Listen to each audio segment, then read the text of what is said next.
दुनिया का सबसे बेस्ट गेमर अपने फेवरेट गेम का इंतजार कर रहा है, जैसे हम सब लोग इंतजार कर रहे हैं GTA 6 का। और आज ही का दिन वो दिन है जिस दिन उसका फेवरेट गेम लॉन्च होता है। वो अपने घर पे जाता है, गेम से कनेक्ट करता है और गेम खेलने बैठ जाता है। मजे से वो पूरा दिन गेम खेलता है और जब वो दिन खत्म होने के बाद गेम से लॉग आउट करता है तो वो कर ही नहीं पाता। उसी वक्त उसके सामने पूरी की पूरी दुनिया ट्विस्ट हो जाती है। उसे मालूम पड़ता है कि वो इस गेम के अंदर से बाहर नहीं निकल सकता जब तक वो इस गेम के फाइनल बॉस को मार न दे। तो अब उसकी लाइफ कैसी होने वाली और क्या वो फाइनल बॉस को मार पाएगा, चलिए देखते हैं। स्टोरी के शुरुआत में हमें दिखाते हैं कि बहुत सारे लोग लाइन में खड़े होते हैं उनके फेवरेट गेम को खरीदने के लिए, जिसका आज रिलीज डे होता है। तभी हमारा मेन कैरेक्टर अपने इस गेम को खरीदता है, अपने घर लेके जाता है और उसको कनेक्ट करके वो ये VR वाला हेडसेट पहन के अपने बेड पे सो जाता है और वो वर्चुअली गेम के अंदर घुस जाता है और उसका नाम होता है किरीटो। वेल, गेम के अंदर घुसने के बाद वो अपने मेन कैरेक्टर के रूप में होता है और यहाँ पे एक एक करके बहुत सारे लोग भी आना स्टार्ट होते हैं और तभी हमें दिखाते हैं कि ये गेम वर्ल्ड बहुत बड़ा होता है। वेल, इसके बाद वो गेम आराम से घूम रहा होता है गेम वर्ल्ड में। यहाँ पे लोग पता नहीं क्यों ज्वेलरी खरीद रहे होते हैं, जैसे कि इन सब ढक्कन लोग को पता ही नहीं कि सब ज्वेलरी किसी काम का नहीं है। गेम का पहला दिन है, तुम्हारे पास गेम के अंदर ही करेंसी आई कैसे गधो? कम से कम अगर तुम्हें फ्री में करेंसी मिली है तो उसको यूज करो वेपन खरीदने के लिए। तुम लोग ज्वेलरी क्यों खरीद रहे हो? हाँ भाई, इन लोग का तो कुछ नहीं होने वाला। वेल, उसी वक्त किरीटो को एक बंदा मिलता है और वो उसको बोलता है क्या तुम मेरा हेल्प कर सकते हो? मैं इस गेम में बहुत न्यू हूँ। किरीटो इस बंदे का हेल्प करता है एक नॉर्मल से पिग के साथ लड़ने के लिए। वो उसको सिखाता है कि तुम्हें इस पिग को कैसे मारना चाहिए और फिर किरीटो के हेल्प के साथ ये बंदा पिग को मार देता है। तभी किरीटो उसको बोलता है कि भाई तुमने जिस बंदे को मारा है वो असल में एक लेवल 1 का मॉन्स्टर है, ये सबसे इजीली तुम इसको मार सकते थे। उसी के बाद यहाँ पे 10-12 और पिग आ जाते हैं। तो हमारा बंदा जो कि ये पिंक बाल वाला होता है वो इन मॉन्स्टर्स को मारना स्टार्ट करता है। फिर ये लोग गेम वेम खेल लेते हैं, आराम से शाम में बैठ के चिल कर रहे होते हैं गेम वर्ल्ड के अंदर और बोल रहे होते हैं कि भाई इस गेम को तो बीटा टेस्टर्स ने पहले ही खेल के रखा है। जो टोटल 1000 लोग थे उन लोग ने ये गेम को रिलीज होने के पहले ही खेल लिया था। तो हमारा मेन कैरेक्टर किरीटो बोलता है कि मैं भी उनमें से एक था, इसलिए मुझे बहुत कुछ पता है इस गेम के अंदर के बारे में। वेल, यहाँ पे लोग ऐसे ही बात कर रहे होते हैं कि तभी हमारा ये पिंक बॉय बोलता है कि चलो मैं भी निकलता हूँ क्योंकि मेरा खाना खाने का टाइम हो चुका है। ऐसा बोल के वो किरीटो को बाय बोलता है। फिर वो अपना मेन्यू खोलता है और बोलता है कि चलो मैं लॉग आउट मार रहा हूँ, लेकिन उसको उसके मेन्यू में लॉग आउट का ऑप्शन दिखता ही नहीं है। यहाँ पे किरीटो के साथ भी सेम ऐसा ही होता है। तो लोग बोलते हैं कि अब हम यहाँ से बाहर कैसे निकले? वेल, लगता है ये कोई ग्लिच होगा। ऐसे ये लोग यहाँ पे बैठ के चिल कर रहे होते हैं, थोड़ा बहुत टाइम पास कर रहे होते हैं। फिर लोग बोलते हैं चलो अगर ये ग्लिच नहीं भी है तो हमारे रूम में कोई ना कोई आके इस गेम को बंद कर देगा और हम लोग खुद ही इसके बाहर निकल जाएंगे, तो कोई टेंशन की बात है ही नहीं। तभी पता नहीं क्यों ये पिंक वाला बंदा किरीटो की बहन के बारे में उससे बात करता है। मतलब भाई तू अभी अभी इस बंदे से मिला है और तू उसकी बहन के ऊपर डायरेक्टली लाइन मार रहा है, कितना बड़ा ठरकी आदमी यार तू। फिर ऐसे ये लोग बातें कर रहे होते हैं, तभी यहाँ पे जोर जोर से घंटी बजने लगती है और ये लोग को थोड़ा शौक लगता है कि ये घंटी क्यों बज रही है। उसके बाद ये सब लोग टेलीपोर्ट होते हैं मेन प्लाजा में, जहाँ पे सब लोग को फोर्सफुली टेलीपोर्ट किया गया होता है। फिर आसमान में एक रेड कलर का ब्लॉक आता है और उस पर लिखा होता है वार्निंग और तभी आसमान से ब्लड गिरने लगता है और ब्लड के अंदर से निकलता है इस गेम का मास्टर और वो इन लोग को बोलता है कि अभी मैंने तुम्हारे लिए एक इवेंट बनाया है और ये इवेंट कोई छोटा मोटा इवेंट नहीं है। तो ये लोग सुन के थोड़ा टेंशन में आते हैं कि किस चीज की बात कर रहा है। वो अपने बारे में बताता है, बोलता है कि मैं ये गेम का क्रिएटर हूँ, मैंने इस गेम को बनाया है और तो और तुम लोग अगर अपने मेन मेन्यू को खोल के देखो तो तुम लोग इस गेम के बाहर नहीं निकल सकते हो। इस गेम का नाम है SAO और ये गेम से बाहर निकलने के लिए तुम लोग को इस गेम के फाइनल बॉस को मारना पड़ेगा। इस गेम के अंदर टोटल 100 लेवल है और हर लेवल पे एक एक फ्लोर बॉस है। तो तुम लोग उस फ्लोर बॉस को ढूंढो, उसको मारो और नेक्स्ट लेवल पे जाओ। वेल, अगर तुमने इस फ्लोर बॉस को नहीं मारा और इस गेम के बाहर तुम लोग नहीं निकले तो तुम लोग जिंदगी भर इस गेम के अंदर फंसे रहोगे। अब तुम लोग ये सोच रहे होगे मेरे घर वाले तो आके आराम से गेम को अनप्लग कर देंगे। नहीं, अगर उन्होंने ऐसा किया तो मैंने जो तुम्हारे सर पे डिवाइस लगा के रखा है उसके अंदर मैंने उसको तुम्हारे ब्रेन से डायरेक्टली कनेक्ट किया। अगर ये गेम किसी ने अनएक्सपेक्टेडली बंद कर दिया तो ये डिवाइस फट जाएगा और तुम लोग ऑन द स्पॉट मर जाओगे। और हाँ, अगर तुम लोग गेम खेलते हुए गेम के अंदर भी मर गए तो तुम लोग रियल लाइफ में भी मर जाओगे। क्यों? क्योंकि यार जिंदगी तो एक ही बार मिलती है ना? ऐसा बोल के हमारा मास्टर इन लोग की हवा टाइट कर देता है। यहाँ पे सब लोग टेंशन में आते हैं, वो लोग सोच रहे थे कि अब हम लोग क्या करें क्या नहीं करें। तभी वो बोलता है कि देखो तुम्हारे लिए एक एग्जांपल भी देता हूँ। ये गेम शुरू हुआ था तब यहाँ पे 10,000 लोग थे, लेकिन गेम के पहले ही दिन 213 लोग हार गए किसी न किसी तरीके से और वो सब लोग रियल वर्ल्ड में भी हार चुके हैं। मतलब तो तुम समझ जाओ। और तभी वो दिखाता है कि रियल वर्ल्ड में क्या क्या न्यूज चल रहा होता है और वो इन सबको दिखाता है कि कैसे बाहर लोग रो रहे हैं और उन लोग को पता चल चुका है कि ये लोग गेम वर्ल्ड में सच में फंस चुके हैं और अब ये लोग इस गेम वर्ल्ड के बाहर नहीं निकल सकते हैं। सब लोग कोशिश करते हैं यहाँ से बाहर निकलने की, लॉग आउट करने की, लेकिन कुछ नहीं होता। उसके बाद मास्टर उन सबको एक एक मिरर देता है और जैसे ये लोग मिरर यूज करते हैं तो इन लोग का जो गेम का एवटार होता है वो वहां से गायब हो जाता है और ये लोग अपने असली रूप में आते हैं। तभी हमें दिखाते हैं कि जो पिंक बॉय था वो तो एकदम से ढक्कन जैसा दिखता है। उसके बाद सब लोग अपना असली रूप देखते हैं और बोलते हैं कि इसको कैसे मालूम पड़ा कि हम लोग असल में कैसे दिखते हैं। उसी वक्त पिंक बॉय बोलता है कि शायद से जब हमने गेम के हेडसेट को लगाया था तो उसके अंदर कैमरा थे और उसने हम लोग के पूरे बॉडी को देख लिया था। वेल, इसके बाद मास्टर यहाँ से गायब होता है और बोलता है good luck, have fun, bye bye. I mean भाई ये सबसे बैड एस एग्जिट था। वेल, उसके बाद किरीटो जो कि हमारा मेन कैरेक्टर होता है वो अपने हाथ को हल्का सा काट जाता है चेक करने के लिए क्या उसको सच में दर्द हो रहा है, एंड उसे सच में दर्द होता है और उसका खून भी निकलता है। तो वो बोलता है कि ये सब चीज रियल है। वेल इसके बाद सब लोग गुस्सा होते हैं, बोलते हैं कि भाई ये क्या बकवास है, तुम लोग हमारे साथ मस्ती क्यों कर रहे हो वगैरह वगैरह, ऐसे करके सब लोग पैनिक में रहते हैं। लेकिन हमारा मेन कैरेक्टर किरीतो वो अपने रास्ते निकल लेता है और वो बोलता है कि ओए पिंक बॉय, अब तू मेरा दोस्त बन चुका है तो मैं तुझे मेरे साथ रखूंगा और हम लोग यहाँ से आराम से निकल सकते हैं। क्योंकि मैं एक बीटा टेस्टर था जिसने ये गेम रिलीज होने के पहले इसको टेस्ट किया था, तो मुझे पता है कि यहाँ पे कहाँ कहाँ इंपॉर्टेंट चीजें हैं। तो हम लोग फटाफट यहाँ के आसपास के गांव में जाएंगे, उसे लूटेंगे, वहां से इंपॉर्टेंट गियर लेंगे और यहाँ से अपना जीतने का चांस बढ़ा देंगे। लेकिन उसी वक्त पिंक बॉय बोलता है कि नहीं किरीतो, मैं तुम्हारे साथ नहीं आ सकता क्योंकि मैंने ये गेम मेरे दोस्त लोगों के साथ ज्वाइन किया था, तो मैं जाके उन लोग को ज्वाइन करने वाला हूँ, तो तुम अकेले यहाँ से जा सकते हो। तो किरीतो थोड़ा उदास होता है, लेकिन वो हमारे पिंक बॉय को बाय बोल के निकल लेता है। वेल इसके बाद हमें दिखाता है कि किरीतो अकेले यहाँ पे भाग रहा होता है और वो धड़ाधड़ यहाँ से वुल्फ और हर एक एनिमल और क्रीचर्स को मार मार के आगे बढ़ रहा होता है और अपने आप को लेवल अप कर रहा होता है। फिर उसके बाद हमें अगले सीन में दिखाते हैं कि यहाँ पे 1 महीना हो चुका होता है और 1 महीने के अंदर 2000 लोग मर चुके होते हैं, गेम के अंदर भी और तो और रियल वर्ल्ड में भी। भाई ये गेम तो बहुत एपिक है। मेरे को अभी आप लोग से एक क्वेश्चन पूछना है, अगर आप लोग को मौका मिला ऐसा गेम खेलने का तो क्या आप लोग खेलोगे? वेल आंसर देने के पहले चैनल को सब्सक्राइब कर दो अगर आपने अब तक नहीं किया है तो, क्योंकि हमारा गोल है कि हमें इस साल के एंड के पहले 1,50,000 सब्सक्राइबर तक पहुंचना है।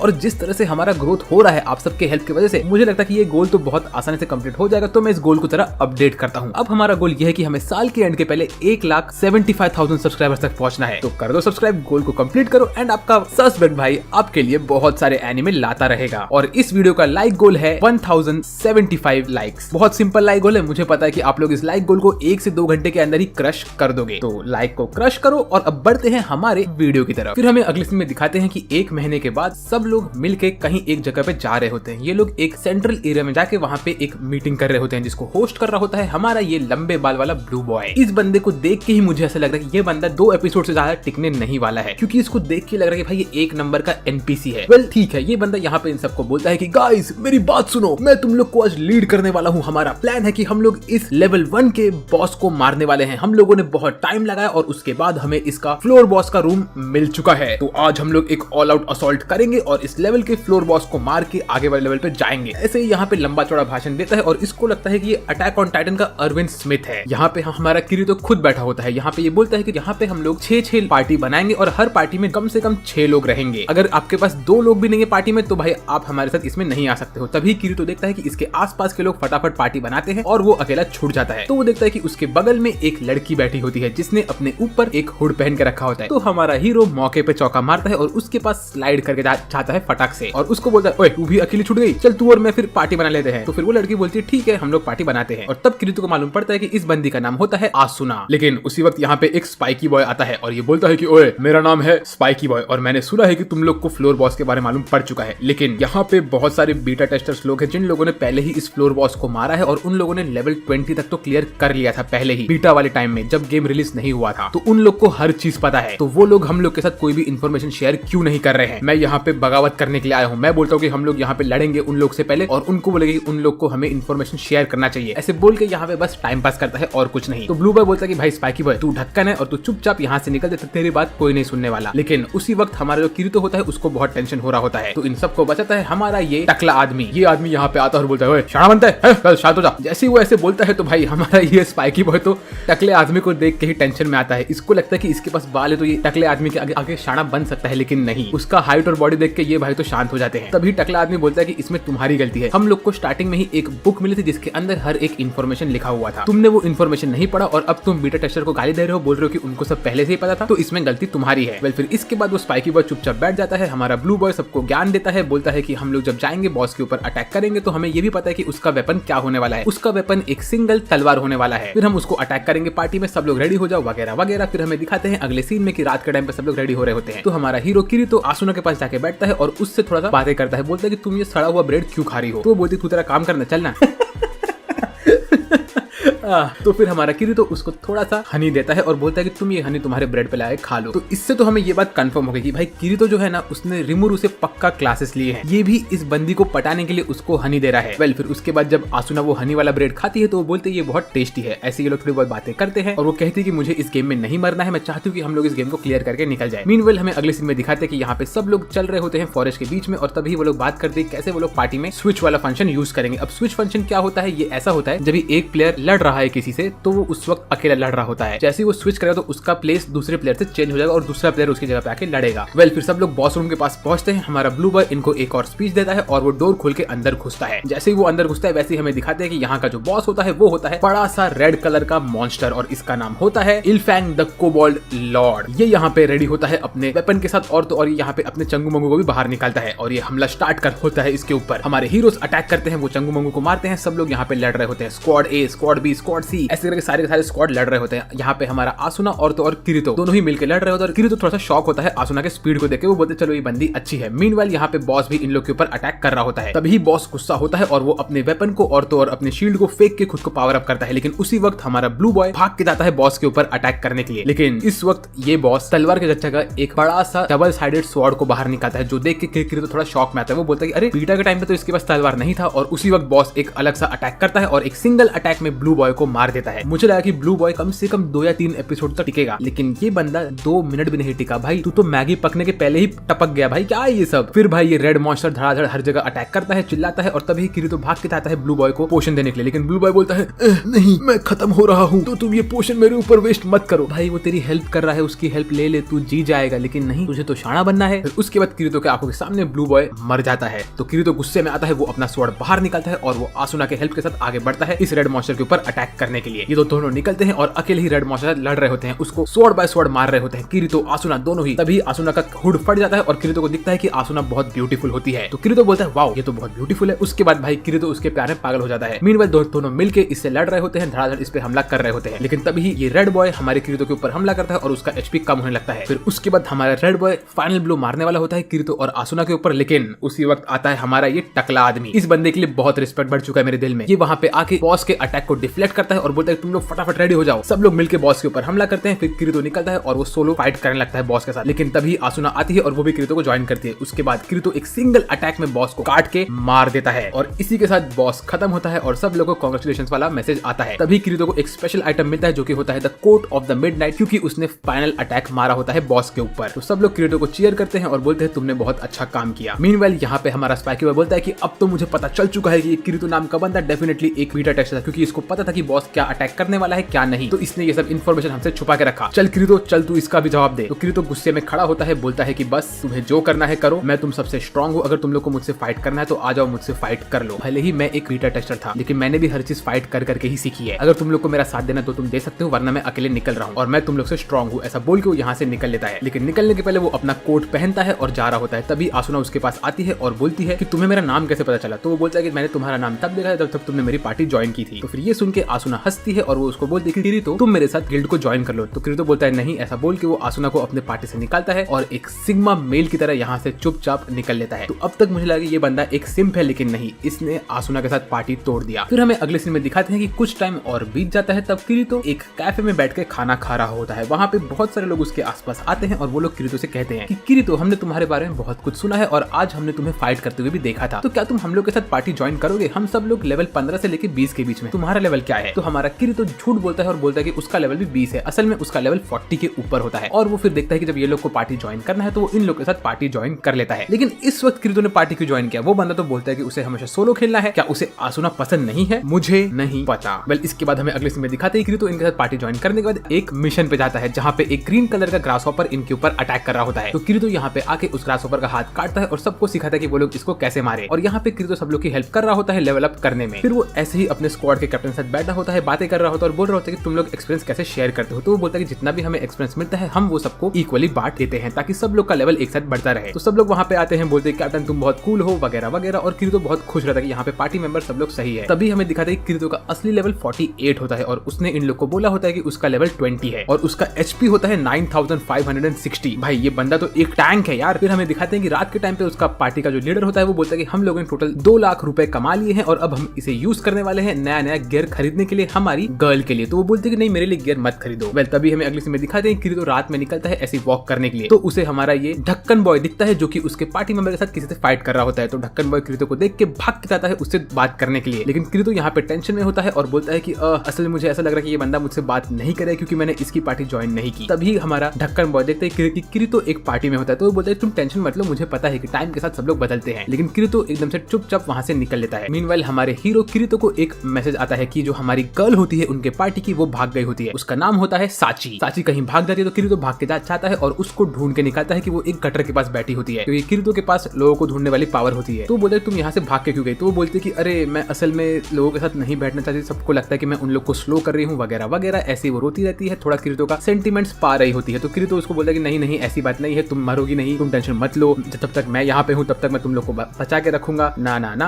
हाँ हाँ हाँ, ऐसे बोल के वो इनसे थोड़ा बहुत बात करता है। तो वो लड़की को खुशी होती है। रात के टाइम पे लड़की किरीतो के रूम में आती है और उससे कहती है कि क्या मैं तुम्हारे साथ सो सकती हूँ? मुझे मेरे रूम में बहुत डर लग रहा है। तो भाइयों अपने होप्स अप मत करो, ये लोग यहाँ पे बेड पे सिर्फ चुपचाप सोते रहते हैं, कुछ नहीं करते। तभी रात के टाइम पे साची उठती है और किरीतो से बात करती है। वो बोलती है तुम्हें ये वर्ल्ड में कैसा लग रहा है? किरीतो बोलता है कि ठीक है, मुझे यहाँ पे मजा आ रहा है और जब से मैं तुम लोग से मिला हूँ तब से मुझे और भी ज्यादा मजा आने लगा है। फिर हमें दिखाते कि अगले दिन ये लोग जाते हैं फ्लोर नंबर 27 पे, वहाँ के डंजन को एक्सप्लोर करने के लिए। उसी वक्त इनका लीडर गया होता है मेन पैलेस में कुछ पैसे बांटने के लिए। तभी इन लोग को डंजन के अंदर एक हिडन रूम मिलता है। तो ये लोग रूम में घुसते हैं तो उनको वहाँ पे एक ट्रेजर चेस्ट दिखता है। तो हमारा कैलो बॉय जिसने एक टोपी पहन के रखी होती है और तो और दूसरा टोपी वाला बंदा, दोनों के दोनों गधों की तरह भागते हैं ये ट्रेजर चेस्ट को खोलने के लिए। इससे ये बात तो कंफर्म होगी कि इनमें से किसी ने भी कोई भी आरपीजी गेम कभी खेला ही नहीं है। अगर तुम लोग को एक खाली ट्रेजर चेस्ट दिखे कहीं पे तो उसे कभी मत खोलो, उसको टेस्ट करो, क्योंकि वो मोस्टली एक ट्रैप वाला ट्रेजर चेस्ट होने वाला है। ये लोग जाते हैं, चेस्ट को हाथ लगाते हैं और उसी वक्त पूरा रूम रेड हो जाता है और ये लोग फंस जाते हैं। ये लोग वहां से टेलीपोर्ट भी नहीं कर पाते क्योंकि इनके क्रिस्टल काम नहीं करते हैं। तो यहाँ के सारे एनिमी इन लोग के ऊपर हमला करना स्टार्ट करते हैं और ये बंदे को तो भाई वो लोग लिटरली पापड़ बना के मारना स्टार्ट करते हैं और उसको बेलने लगते हैं अपने एक्स के साथ। मीनवाइल किरीतो इन सब दुश्मन लोग को मार रहा होता है, लेकिन उसके आंखों के सामने उसके दोस्त लोग मर रहे होते हैं। तभी ये स्पीयर वाला बंदा एक को मारता है, लेकिन वो गोलम तो भाई स्पीयर वाले बंदे को ही मार देता है। इस वक्त सिर्फ किरीतो और साची बची हुई रहती है। तो किरीतो साची को हेल्प करने के लिए चाहता है, लेकिन उसी वक्त एक और मॉन्स्टर साची को भी काट देता है और गुड गेम साची की डेथ यहाँ पे हो गई होती है और ये चीज किरीतो को बहुत दुख देती है। इसके बाद हमें अगले सीन में दिखाते हैं कि क्रिसमस का टाइम होने वाला होता है। तो किरीतो ऐसे ही क्रिसमस ट्री के पास बैठा होता है। तभी वहाँ पे एक खबरी आती है और उसको बोलती है कि सुनो किरीतो, मैंने ये सुना है क्रिसमस के टाइम पे एक स्पेशल इवेंट होने वाला है, जब एक स्पेशल बॉस स्पॉन होगा। वो कहाँ पे होगा ये किसी को नहीं पता, लेकिन अगर तुमने उस बॉस को मार दिया तो वो तुम्हें एक रेयर आइटम देगा जिससे तुम किसी भी मरे हुए इंसान को रिवाइव कर सकते हो। तो ये सुनने के बाद किरीतो फटाक से रेडी होता है इस बॉस को मारने के लिए। तभी हमें एक फ्लैशबैक दिखाते हैं कि जब किरीतो ने अपने क्लैन के लीडर को बोला होता है कि कैसे उसके दोस्त लोग मर गए, तो उसके लीडर को धक्का लगता है और वो शॉक में खुद ही ऊपर से जंप मार के अपने आप को मार देता है। तो इसके बाद किरीतो निकलता है फ्लोर नंबर 35 पे ढूंढने के लिए उसी रैंडम बॉस को। वो बर्फीली पहाड़ी में चल के जा रहा होता है, भाग रहा होता है लोगों से बच के। तभी यहाँ पे आता है हमारे ढक्कन बॉय का गैंग। ढक्कन बॉय वो इसको बोलता है किरीतो तुम मेरे पार्टी को ज्वाइन कर लो, क्योंकि जब तुम्हारा HP 0 हो जाएगा तुम सच में मर जाओगे। मैं नहीं चाहता कि तुम्हारी डेथ हो जाए क्योंकि तुम मेरे दोस्त हो। लेकिन किरीतो इसको ना बोलता है और बोलता है कि मैं अब तुम्हें ज्वाइन नहीं कर सकता। ऐसा बोल के किरीतो यहाँ से निकलने वाला होता है कि तभी यहाँ पे कुछ और बंदे आते हैं इन लोग के ऊपर हमला करने के लिए। ये लोग बिलोंग करते हैं चोरी करने वाले गैंग को। तो हमारा जो ढक्कन बॉय होता है वो किरीतो को बोला कि किरीतो तुम यहाँ से आगे निकलो और वो बॉस को मारो, हम लोग इसको रोक के रखते हैं। तो किरीतो भाग के जाता है ये लेजेंडरी ब्लू ट्री के पास और उसी वक्त यहाँ पे बॉस स्पॉन होता है। तो किरीतो देखता है ये असल में होता है एक सैंटा क्लॉज जैसा बॉस। तो किरीतो इससे फाइट करना स्टार्ट करता है और अगले सीन में हमें दिखाते हैं कि यहाँ पे बैटल खत्म हो चुका होता है। हमें इन लोगों ने फाइट दिखाया नहीं। क्यों भाई, मुझे देखना था कि किरीतो इस सैंटा क्लॉज को कैसे मारता है। वेल इसके बाद किरीतो यहाँ पे गुस्से में आता है और वो रिवाइवल आइटम देता है हमारे ये ढक्कन बॉय को और बोलता है कि ये जो आइटम है ये यूजलेस है मेरे लिए, क्योंकि मैं सिर्फ उसी इंसान को रिवाइव कर सकता हूँ जो तुम्हारे सामने 10 सेकंड पहले मरा हो, तो ही हम उसे जिंदा कर सकते हैं। और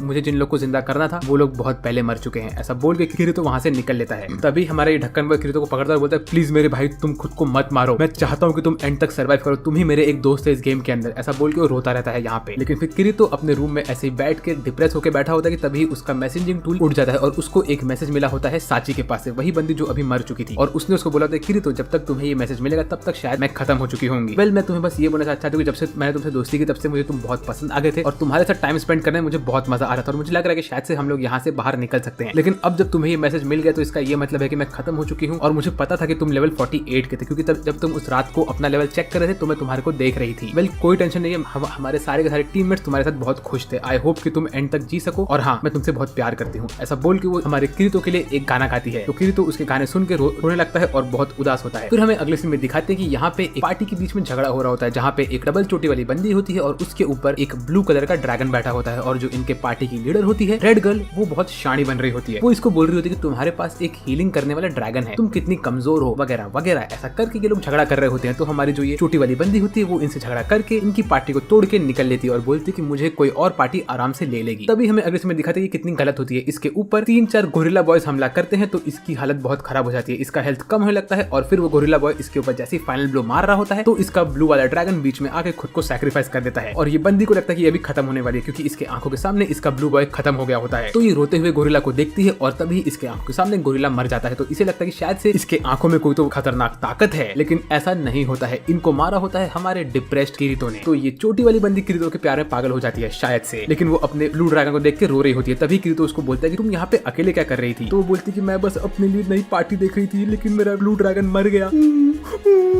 ऐसे वो रो रही होती है। तो किरीतो जाता है उसके पास और उसको बोलता है कि देखो तुम्हारे ड्रैगन ने एक आइटम ड्रॉप किया है, जिस आइटम को तुम अगर यूज करोगी तो तुम इसको शायद से वापस रिवाइव कर सकती हो, लेकिन तुम्हें फ्लोर नंबर 47 पे जाके वहाँ पे एक स्पेशल फ्लावर निकलता है, उस फ्लावर को यूज करना पड़ेगा इस पंख के ऊपर, तो तुम्हारा ड्रैगन वापस से रिवाइव होगा। तो फिर वो बोलती है क्या तुम मेरा हेल्प कर सकते हो? तो किरीतो बोलता है देखो वैसे तो मैं तुम्हें ना बोलने वाला था, लेकिन मेरे पास एक सॉलिड रीजन है तुम्हें हेल्प करने का, और वो रीजन ये है कि तुम मेरी बहन की तरह दिखती हो, इसीलिए मैं तुम्हारा हेल्प करूंगा और तुम्हें यहाँ पे लेके जाऊंगा। तो ये सुन के वो लड़की हंसने लगती है और फिर किरीतो उस लड़की को अपने पार्टी में थोड़ा टाइम के लिए ऐड करता है। फिर ये लोग जाते हैं फ्लोर नंबर 35 पे, जहाँ पे बहुत सारे लोग किरीतो के और इस लड़की से बात करना स्टार्ट करते हैं और उनको लगता है कि शायद से किरीतो और ये लड़की एक दूसरे को डेट कर रहे हैं। तो वो लोग गुस्से में इन लोग को देखते हैं। तभी ये लोग देखते हैं कि वो लड़की अपने ड्रैगन के बगैर होती है। तो किरीतो इस लड़की को हेड पैट देता है और बोलता है कि तुम टेंशन मत लो, मैं तुम्हारे ड्रैगन को वापस से लेके आऊंगा। मीनवाइल ये लोग ऐसे ही आगे बढ़ रहे होते हैं, तभी वो रेड गर्ल अपने क्लैन को लेके यहाँ पे आती है और वो लड़की के साथ बात करती है। बोलती है कि अरे लड़की तेरा वो ड्रैगन कहाँ पे गया? मर गया ना? तू तो बहुत शानी बन रही थी कि तू मेरे बगैर आराम से जी सकती है, अब क्या हुआ? बगैर ड्रैगन के रह रही है ना तू?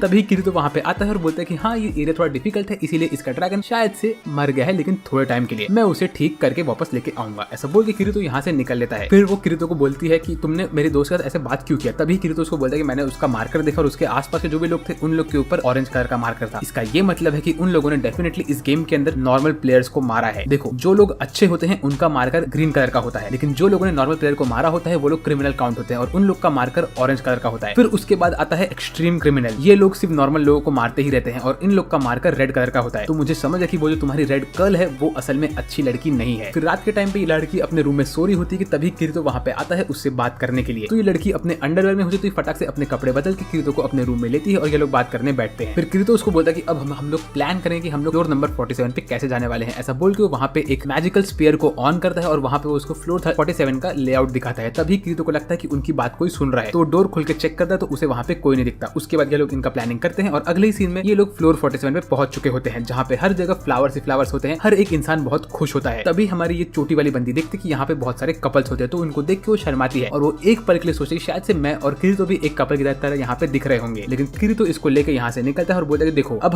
हम लोग ये फ्लोर 47 का सेफ जोन छोड़ के इसके खतरनाक इलाके में घुस रहे हैं, तो तुम तुम्हारे पास ये क्रिस्टल को लेके रखो। ऐसा बोल के ये लोग आगे आगे बढ़ रहे होते कि तभी एक प्लांट मॉन्स्टर हमारी इस लड़की को पकड़ता है और उसको खाने के लिए आगे बढ़ता है। तो किरीतो बोलता है अरे तुम क्या कर रही हो, ये मॉन्स्टर सिर्फ 2 लेवल का है, तुम इसको आराम से मार सकती हो। तो वो लड़की बोलती है ऐसी बात है? ऐसा बोल के वो इस मॉन्स्टर को मारती है और चुपचाप नीचे उतर जाती है और उसको फिर शर्म आने लगती है कि किरीतो के सामने ऐसे कैसे कर रही है। फिर किरीतो आराम से अपने एक हाथ से इन सब मॉन्स्टर को मार मार के आगे बढ़ रहा होता है। ये लोग ऐसी बातें कर रहे होते हैं, एक एक करके मॉन्स्टर को मार रहे होते हैं और अपनी जर्नी को कंप्लीट कर रहे होते हैं। तभी वो लड़की बोलती है कि मुझे ऐसा लग रहा है कि तुम तुम्हारी बहन से बहुत प्यार करते हो। तो किरीतो बोलता है कि हाँ मैं मेरी बहन का बहुत केयर करता हूँ और तुम्हारे साथ रह के मुझे ऐसा ही फील हो रहा है कि मैं मेरी बहन से मिल रहा हूँ इतने टाइम के बाद। ये लोग ऐसी बातें कर रहे होते हैं, तभी वहाँ पे एक स्लाइमी मॉन्स्टर आता है और वो हमारी इस छोटी वाली बंदी को अपने जीप से पकड़ के खाने लगता है। तो किरीतो आके उस लड़की को बचाता है। मीनवाइल जैसे ये लोग आगे बढ़ते तो इनके सामने वो फ्लावर आ जाता है, तो ये बंदी उस फ्लावर को तोड़ती है और उसको अपने पास रखती है और खुश हो जाती है कि अभी उसका ब्लू ड्रैगन वापस से रिवाइव हो सकता है। ये लोग ऐसे यहाँ पे खुशी भरे बातें करके वापस जा रहे होते हैं, तभी किरीतो बोलता है रुक जाओ, मुझे कुछ तो खतरा लग रहा है। तभी यहाँ पे ये रेड गर्ल आती है जिसके हाथ में होता है व्हाइट बियर्ड के जैसे दिखने वाला वेपन। व्हाट? ये यहाँ पे आके बोलते कि ओए छोटी वाली बंदी, चल वो फ्लावर मुझको दे दे और मैं तुझे यहाँ से जाने दूंगी। लेकिन किरीतो बोलता है कि नहीं, हम तुझे वो फ्लावर नहीं देंगे। फिर यहाँ पे ये बंदी बोलती है कि तू तो बड़ा हॉट है, तू मेरा बॉयफ्रेंड क्यों नहीं बनता है? तो किरीतो बोलता है नहीं, मुझे तुम्हारे में बिल्कुल भी इंटरेस्ट नहीं है। उतने में यहाँ पे पीछे से इस लाल बंदी के दोस्त लोग आते हैं और वो लोग हमला करने के लिए स्टार्ट होते हैं किरीतो और उसके दोस्त लोग के ऊपर। तो किरीतो बोलता है कि छोटी वाली बंदी तुम पीछे बैठ जाओ, मैं इन लोग को संभाल लूंगा। तभी सब लोग बोलते हैं कि वेट, ये बंदे ने एक हाथ में स्वॉर्ड पकड़ा है और इसने लाल नहीं, इसने काले कलर का कोट पहना है, क्या ये ब्लैक स्वॉर्ड्समैन है? ऐसे बोल के किरीतो के ऊपर हमला करते हैं। किरीतो बगैर हिले इन सब लोग को खटाखट मारने लगता है। लेकिन जब ये लोग देखते हैं कि इन लोग के अटैक से किरीतो के ऊपर कुछ हो ही नहीं रहा, तब किरीतो बोलता है तुम लोग जो मुझ पे डैमेज कर रहे हो, तुम लोग मुझे 6 डैमेज देते रहे हो एक सेकंड में, लेकिन मेरी एबिलिटी मुझे 10 डैमेज हील करती है पर सेकंड के लिए, तो तुम लोग का अटैक किसी काम का ही नहीं, इसलिए मैं तुम लोग को मारूंगा भी नहीं। फिर इसके बाद किरीतो फटाक से गॉड स्पीड पे आता है और वो हमारी रेड गर्ल के गले पे अपना स्वॉर्ड रख के बोलता है कि अगर तू जीना चाहती है तो तू चुपचाप यहाँ से निकल जा, मैं एक सोलो प्लेयर हूँ और मैं बहुत खतरनाक हूँ, मुझे पता है कि तू एक ऑरेंज लेवल की बंदी है। फिर हमें अगले सीन में दिखाते हैं किरीतो यहाँ पे छोटी वाली बंदी के साथ बैठा होता है और उसको बोलता है कि चलो अब हमारा जर्नी खत्म हुआ, तुम तुम्हारे ड्रैगन को वापस से रिवाइव कर सकते हो। तो वो उस फ्लावर को और तो और पेटल को बाहर निकालती है और उन दोनों को साथ में कंबाइन करती है। जैसे ही वो ऐसा करती है वैसे ही उसका ड्रैगन वापस से पैदा हो जाता है। फिर हमें अगले सीन में दिखाते हैं कि यहाँ पे सब लोग मिलकर मीटिंग कर रहे होते हैं, जहाँ पे किरीतो भी होता है, हमारा ढक्कन बॉय भी होता है, हमारा टकलू बॉय भी होता है और तो और आसुना भी होती है। यहाँ पे ये लोग मिलकर इनके नेक्स्ट मिशन के बारे में प्लान आउट कर रहे होते हैं। तभी किरीतो इन लोगों को थोड़ा सजेशन देता है जो कि आसुना को पसंद नहीं आता है। वो इसको बोलती है कि देखो मैं गिल्ड में सेकंड रैंक पे हूँ तो तुम लोग को मेरी बात माननी पड़ेगी। तो किरीतो बोलता है ठीक है, ऐसा बोल के वो यहाँ से बाहर निकलता है। तभी टकलू बॉय उसके पास आता है और बोलता है कि तुम क्या कर रहे हो, तुम उस लड़के से वापस झगड़ा क्यों कर रहे हो, तुम लोग तो पहले बहुत अच्छे दोस्त थे। तो किरीतो बोलता है कि मैं उसे झगड़ा नहीं कर रहा हूँ, बस हम लोग के ओपिनियन थोड़े से मैच नहीं हुए। तभी हमें मालूम पड़ता है कि इस गेम के अंदर इन लोग को 2 साल के ऊपर हो चुका होता है और इस वक्त ये लोग फ्लोर नंबर 59 पे होते हैं। तो इन लोगों ने ऑलमोस्ट 60% गेम कंप्लीट कर लिया है। मीनवाइल किरीतो एक पेड़ के नीचे मस्त आराम से सो रहा होता है कि तभी आसुना वहाँ पे आती है और बोलती है कि तुम क्या कर रहे हो, तुम अटैकिंग टीम को ज्वाइन क्यों नहीं कर रहे हो और यहाँ पे चुपचाप बैठ के टाइम क्यों वेस्ट कर रहे हो। तो किरीतो बोलता है कि मैं टाइम वेस्ट नहीं कर रहा हूँ, मैं बस इस सनलाइट का मजा ले रहा हूँ और एक दिन थोड़ा रेस्ट कर रहा हूँ। देखो तुम भी यहाँ पे लेट के देखो कितना अच्छा लगता है। तो आसुना वहाँ पे लेट जाती है और जैसे ही वो लेटती है वैसे ही वो 1 सेकंड के अंदर सो जाती है। तो किरीतो उठता है और वो शाम तक बैठा रहता है आसुना के बगल में और उसके ऊपर ध्यान दे रहा होता है। तो जब आसुना उठती है तो वो बहुत क्यूट दिखती है क्योंकि उसके मुंह से थूक निकल रहा होता है और तो और उसके मुंह के ऊपर पत्ते लगे हुए होते हैं। लेकिन आसुना जैसे ही उठती है तो उसको लगता है कि शायद से किरीतो उसके ऊपर कुछ तो गलत काम कर रहा था। तो वो अपने स्वॉर्ड को बाहर निकाल के अटैक करने के लिए आगे बढ़ती है। लेकिन वो उसको बोलती है कि मुझे पता है कि तुमने मेरा ध्यान दिया, इसीलिए इसके रिटर्न में मैं तुम्हें खाना खिलाऊंगी। ऐसा बोल के वो किरीतो को लेकर जाती है एक रेस्टोरेंट में, वहाँ पे बैठ के वो उसको खाना खिलाती है। तभी सब लोग आसुना को देख के बोलते हैं कि अरे ये तो वही बंदे हैं जो ब्लड ओथ गैंग को बिलोंग करती है आसुना, और उसके साथ एक काले कपड़े में बंदा कौन है, ये तो इसके साथ बिल्कुल अच्छा नहीं दिख रहा है, आसुना को तो मेरी गर्लफ्रेंड होना चाहिए था। ऐसे लोग बातें करते रहते हैं। तभी आसुना उसको बोलती है कि तुम्हें पता है कि यहाँ पे कैसे लोग ड्यूल खेलते हैं, और ड्यूल क्या होता है कि लोग सेफ जोन के अंदर एक दूसरे से फाइट कर सकते हैं और उनको दर्द भी होता है, डैमेज भी होता है, लेकिन वो लोग सेफ जोन के अंदर होते हैं इसीलिए वो लोग मरते नहीं है। और ड्यूल में हमें मालूम पड़ता है कौन सा बंदा ज्यादा पावरफुल है और कौन कम पावरफुल है। फिर वो कहती है कि मुझे पता है कि अगर तुम मेरे ऊपर ध्यान नहीं देते तो कोई बंदा मेरे पास आता, मुझे ड्यूल के लिए चैलेंज करता और मैं सो रही होती तो वो मेरे हाथ को पकड़ के ऑटोमेटिकली ओके के ऊपर क्लिक करता और ऐसी में शायद से खत्म हो सकती थी, लेकिन तुमने मेरा ध्यान दिया। मीनवेल इन लोगों को किसी के चिल्लाने की आवाज आती है तो ये लोग जैसे ही बाहर जाके देखते हैं तो इनको दिखता है कि एक आदमी को किसी ने उसके गले पे रस्सी से बांध के लटकाया होता है और उसके पेट में एक बड़ी सी तलवार घुसी हुई होती है और वो आदमी इनके सामने खत्म हो जाता है। तो किरीतो देखता है कि ये तलवार किसने मारा उसको, लेकिन उसको किसी के भी ऊपर ऑरेंज वाला आइकन नहीं दिखता है। फिर ये लोग ऊपर जाके चेक करते हैं कि यहाँ पे क्या हुआ, कैसे हुआ। तो ये लोग इनके मल्टीपल थ्योरी बाहर निकालते हैं कि यहाँ पे वो कैसे अटका रहेगा, ये तो एक सेफ जोन था, तो किस बंदे ने उसके ऊपर हमला किया। तो थोड़े टाइम के लिए किरीतो और आसुना वापस से एक टीम फॉर्म करते हैं इस मिशन को कंप्लीट करने के लिए। फिर जैसे ये लोग बाहर आते तो ये लोग सब लोग से पूछताछ करते हैं कि तुम में से किसी को कुछ पता है। तभी यहाँ पे ये एक वॉयलेट बाल वाली बंदी आती है और बोलती है वो जो बंदा था वो मेरे टीम का ही था और उसको किसने मारा है और वो सेम मेरे ही गिल्ड का बंदा होगा, प्लीज तुम मेरी हेल्प करो। ऐसा बोल के रो रही होती है। तो ये लोग उससे पूछते क्या तुम्हें किसी का चेहरा याद है वगैरह वगैरह, ऐसा करके वो लोग इसको इसके घर के पास छोड़ देते हैं। फिर रात के टाइम पे ये लोग इस टॉपिक के ऊपर बहुत डिस्कस करते हैं और किरीतो बोलता है कि अरे आसुना तुम्हें तो सब लोग ऐसे बोलते हैं ना लेडी लाइटनिंग फ्लैश, तो क्या तुम मिनाटो की छोटी बेटी हो क्या। तो आसुना बोलते हैं कि ओए मैं नारुतो एनीमे के अंदर नहीं हूँ, ये मेरा एनीमे है और ये नया एनीमे है, तो तुम मुझे नारुतो के साथ कंपेयर मत करो, मेरा नाम आसुना है और तुम मुझे आसुना बोल सकते हो। तो किरीतो बोलता है ठीक है। ऐसे करके फिर किरीतो और आसुना दोनों ही जाते हैं हमारे ये टकलू बॉय के पास और वो लोग उसको वो वेपन देते हैं जो कि उस आदमी के अंदर घुसा हुआ था। फिर यहाँ पे टकलू बॉय इसको बोलता है ओए किरीतो क्या तू अभी आसुना को डेट कर रहा है। तो किरीतो बोलता है नहीं ऐसा नहीं है। तो फिर हमारा टकलू बॉय वो वेपन के ऊपर अप्रेजल करता है और वो देखता है कि वेपन किसने बनाया है। तो वो बोलता है कि इस वेपन का नाम है द थॉर्न ऑफ सिंस और इसको बनाया है एक इंसान ने। तो किरीतो उस वेपन को पकड़ता है और अपने ऊपर मारने वाला होता है कि उसी वक्त उसको आसुना रोकती है और बोलती है कि तुम इसको अपने ऊपर यूज क्यों कर रहे हो। फिर ये लोग अगले दिन जाके बैठते हैं उसी वॉयलेट बाल वाली बंदी के साथ और उससे बात करते हैं, उससे पूछते हैं कि तुम मुझे ये बताओ कि यहाँ पे क्या क्या हो रहा है और क्या तुम्हें ग्रिमरॉक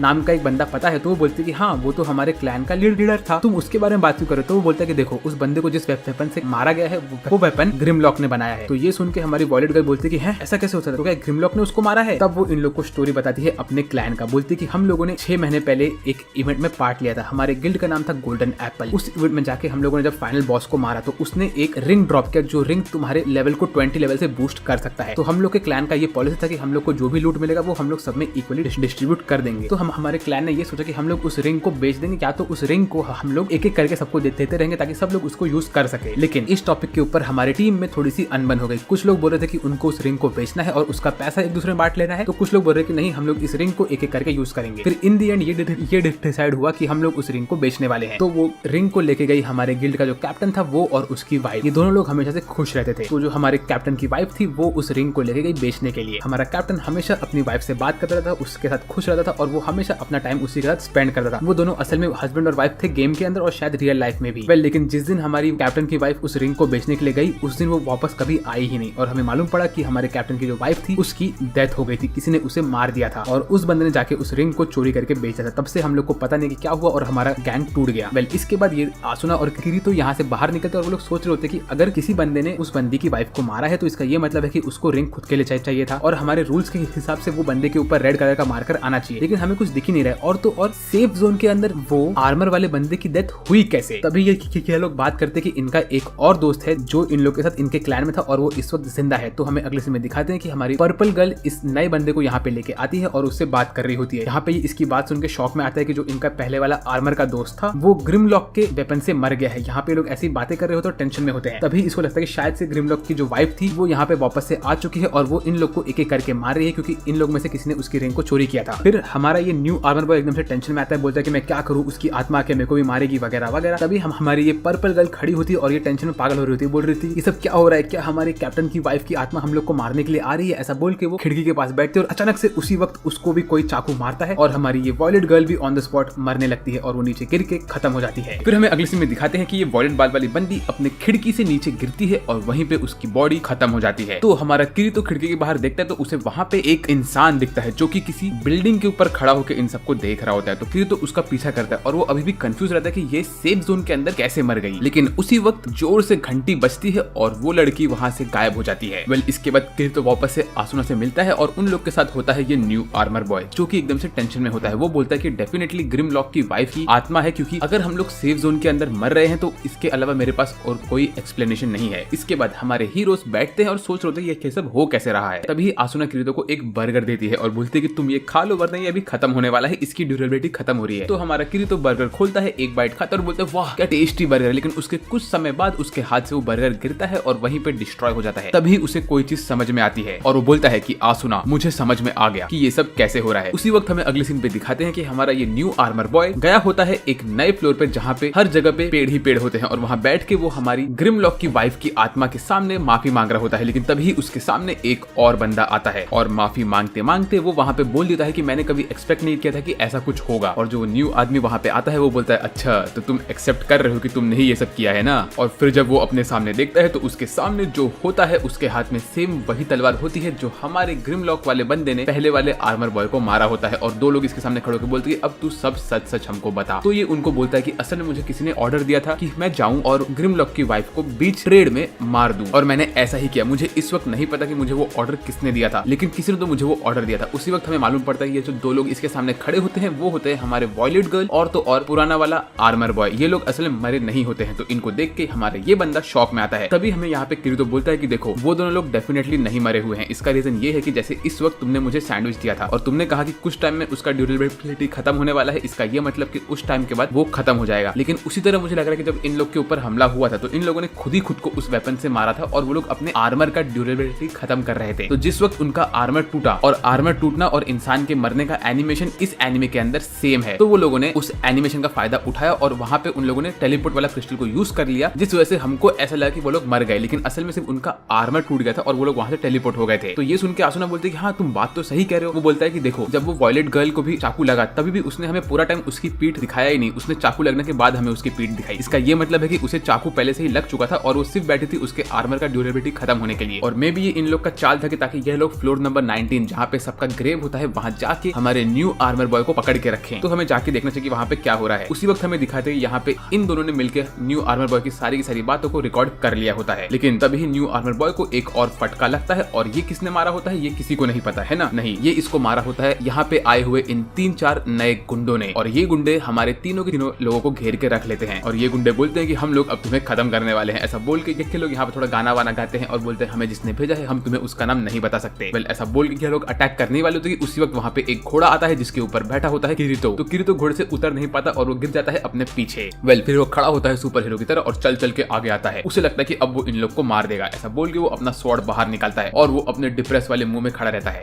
किरीतो को देख के इन तीनों की हालत खराब होती है। लोग बोलते हैं कि भाई हमारे में इतनी ताकत नहीं है और हमें इतने पैसे नहीं मिल रहे कि हम इस एनिमे के मेन कैरेक्टर के साथ लड़ सके, इसीलिए हम तो जा रहे हैं। मतलब भाई तुम लोग ऐसे भाड़े के गुंडे लोग थे और तुम लोग अपना मेन काम भी नहीं कर सके, चुपचाप यहाँ से चल दिए। फिर इसके बाद हमें किरीतो यहाँ पे आके बोलता है कि मुझे पता चल गया कि तुम दोनों भी मरे नहीं थे। तुम लोगों ने ग्रिमलॉक से 2 और वेपन बना के रखे थे और तुम लोगों ने उसी का यूज करके इसको पागल बनाया है ना। उसका किरीतो इसको बोलता है कि देखो मैं और आसुना इस वक्त होटल में बैठे हुए थे और हम लोग वहाँ पे डिस्कस कर रहे थे कि कैसे जब इस गेम के अंदर 2 लोग की शादी होती है तो उन लोग का इन्वेंट्री एक साथ मर्ज हो जाता है। इसका ये मतलब है कि जिस वक्त ग्रिमलॉक की वाइफ मर गई थी तो उसके पास जो मैजिकल रिंग था वो कहीं चोरी नहीं हुआ, वो चला गया ग्रिमलॉक के खुद के इन्वेंट्री के अंदर। इसका ये मतलब है कि ये रिंग कब से ग्रिमलॉक के पास है, पर इस बंदे ने ये चीज किसी को नहीं बताया और उसने ऐसा प्रिटेंड किया कि उसकी वाइफ मर चुकी है और किसी और ने उसे मरवाया है। तो मुझे ऐसा लग रहा है कि असल में ग्रिमलॉक ने खुद अपनी वाइफ को मरवाया था ताकि वो रिंग अपने पास रख सके। ये लोग यहाँ पे ऐसे बातें करते रहते हैं कि उसी वक्त हमें अगली सीन में दिखाते हैं कि यहाँ पे एक बंदा दौड़ दौड़ के इनके पास आ रहा होता है। ये बंदे को असल में आसुना ने पकड़ के रखा होता है और ये बंदा होता है हमारा ग्रिमलॉक। ये यहाँ पे आके एक्सेप्ट करता है कि इसी ने इसकी वाइफ को मारा था और इसने ये पैसे के लिए नहीं किया, इसने ये इसीलिए किया क्योंकि जो इसकी वाइफ थी वो पहले हमेशा इससे ही बात करती रहती थी और इसके साथ ही रहती थी। लेकिन जब वो इस वर्ल्ड में आई तब वो इसकी वाइफ पहले से ही थी इस गेम के वर्ल्ड में आने के पहले, लेकिन इस वर्ल्ड में आने के बाद इसकी वाइफ चेंज हो गई। वो हमेशा स्माइल करना बंद कर दी और वो हमेशा अपने नेक्स्ट ओपोनेंट के बारे में सोचती रही। वो हमेशा गेम के बारे में सोचती थी और इसके बारे में कम सोचने लगी। तो इसीलिए इसको ऐसा लगा कि ये अपनी वाइफ को खो रहा है। तो भाई ने बहुत बिग ब्रेन किया और सोचा कि अगर मैं मेरी वाइफ को खो ही रहा हूँ तो मैं उसे खुद ही मार देता हूँ। ही मेरे पास कितना बड़ा दिमाग है। अरे भाई तू ढक्कन है क्या? तूने अपनी वाइफ को क्यों मारा? तुझे लगा कि तेरी वाइफ तेरे को टाइम नहीं दे रही जबकि वो पूरा टाइम तेरे साथ ही रहती है। वो अपने इस गेम में आई थी ताकि वो इस गेम को फटाफट क्लियर करके वापस तेरे साथ रियल वर्ल्ड में जा सके, लेकिन नहीं, भाई को लगा कि इसकी वाइफ तो इसको धोखा दे रही है तो भाई ने उसको मार दिया। वेल इसके बाद यहाँ पे ये केस सॉल्व होता है। हमारे हीरोज एक साथ बैठे होते हैं, थोड़ी बहुत बातें करते हैं। तभी आसुना थोड़ा बहुत फ्लर्ट करने की कोशिश करती है हमारे किरीतो के साथ, लेकिन तभी किरीतो उसको बोलता है जरा पीछे तो देखो। तो जब वो अपने पीछे देखती है तो यहाँ पे ग्रिमलॉक की वाइफ की आत्मा सच में होती है और वो इन लोग को देख के स्माइल कर रही होती है। तो मुझे ऐसा लग रहा है कि इस वक्त ग्रिमलॉक की जो वाइफ थी उसकी आत्मा को शांति मिल गई और इन दोनों को बहुत शौक लगता है कि इन लोगों ने सच में एक गोस्ट को देख लिया। फिर हमें अगले सीन में दिखाते हैं कि डेट होता है 24 जून 2024 और ये लोग होते हैं फ्लोर नंबर 48 पे, जहाँ पे आसुना मिलती है एक न्यू पिंक गर्ल से जो कि होती है एक ब्लैक स्मिथ। इसका काम ये होता है कि इसे यहाँ पे वेपन बनाने होते हैं। तो आसुना यहाँ पे आती है, इससे कहती है कि मैंने आज छुट्टी लिया है और मैं जा रही हूँ मेरे किसी दोस्त से मिलने के लिए। तो हमारी पिंक गर्ल देखती है कि आसुना ने ज्वेलरी पहन के रखा है तो वो बोलते कि ओहो बहन तुमने एक नया बॉयफ्रेंड सेट कर लिया है ना, चलो जाओ जाओ मजे करो, मेरा पूरा सपोर्ट है तुम्हें। तो ये सुन के आसुना बोलती है कि नहीं नहीं ऐसा कुछ नहीं है, ऐसा बोल के वहां से निकल लेती है। वेल इसके बाद हमें अगले सीन में दिखाते हैं कि हम हमारी ये पिंक गर्ल अपने एक वेपन को चेक कर रही होती है और वो बैठी होती है अपने शॉप में कि तभी वहां पे एक कस्टमर आता है जो कि होता है किरीतो। तो वो जब देखती है किरीतो को तो बोलते है कि भाई ये दुबला पतला सा आदमी इतना गरीब दिख रहा है, अब ये मेरे शॉप में क्यों आया है? मेरे शॉप में तो हर एक चीज बहुत महंगी है,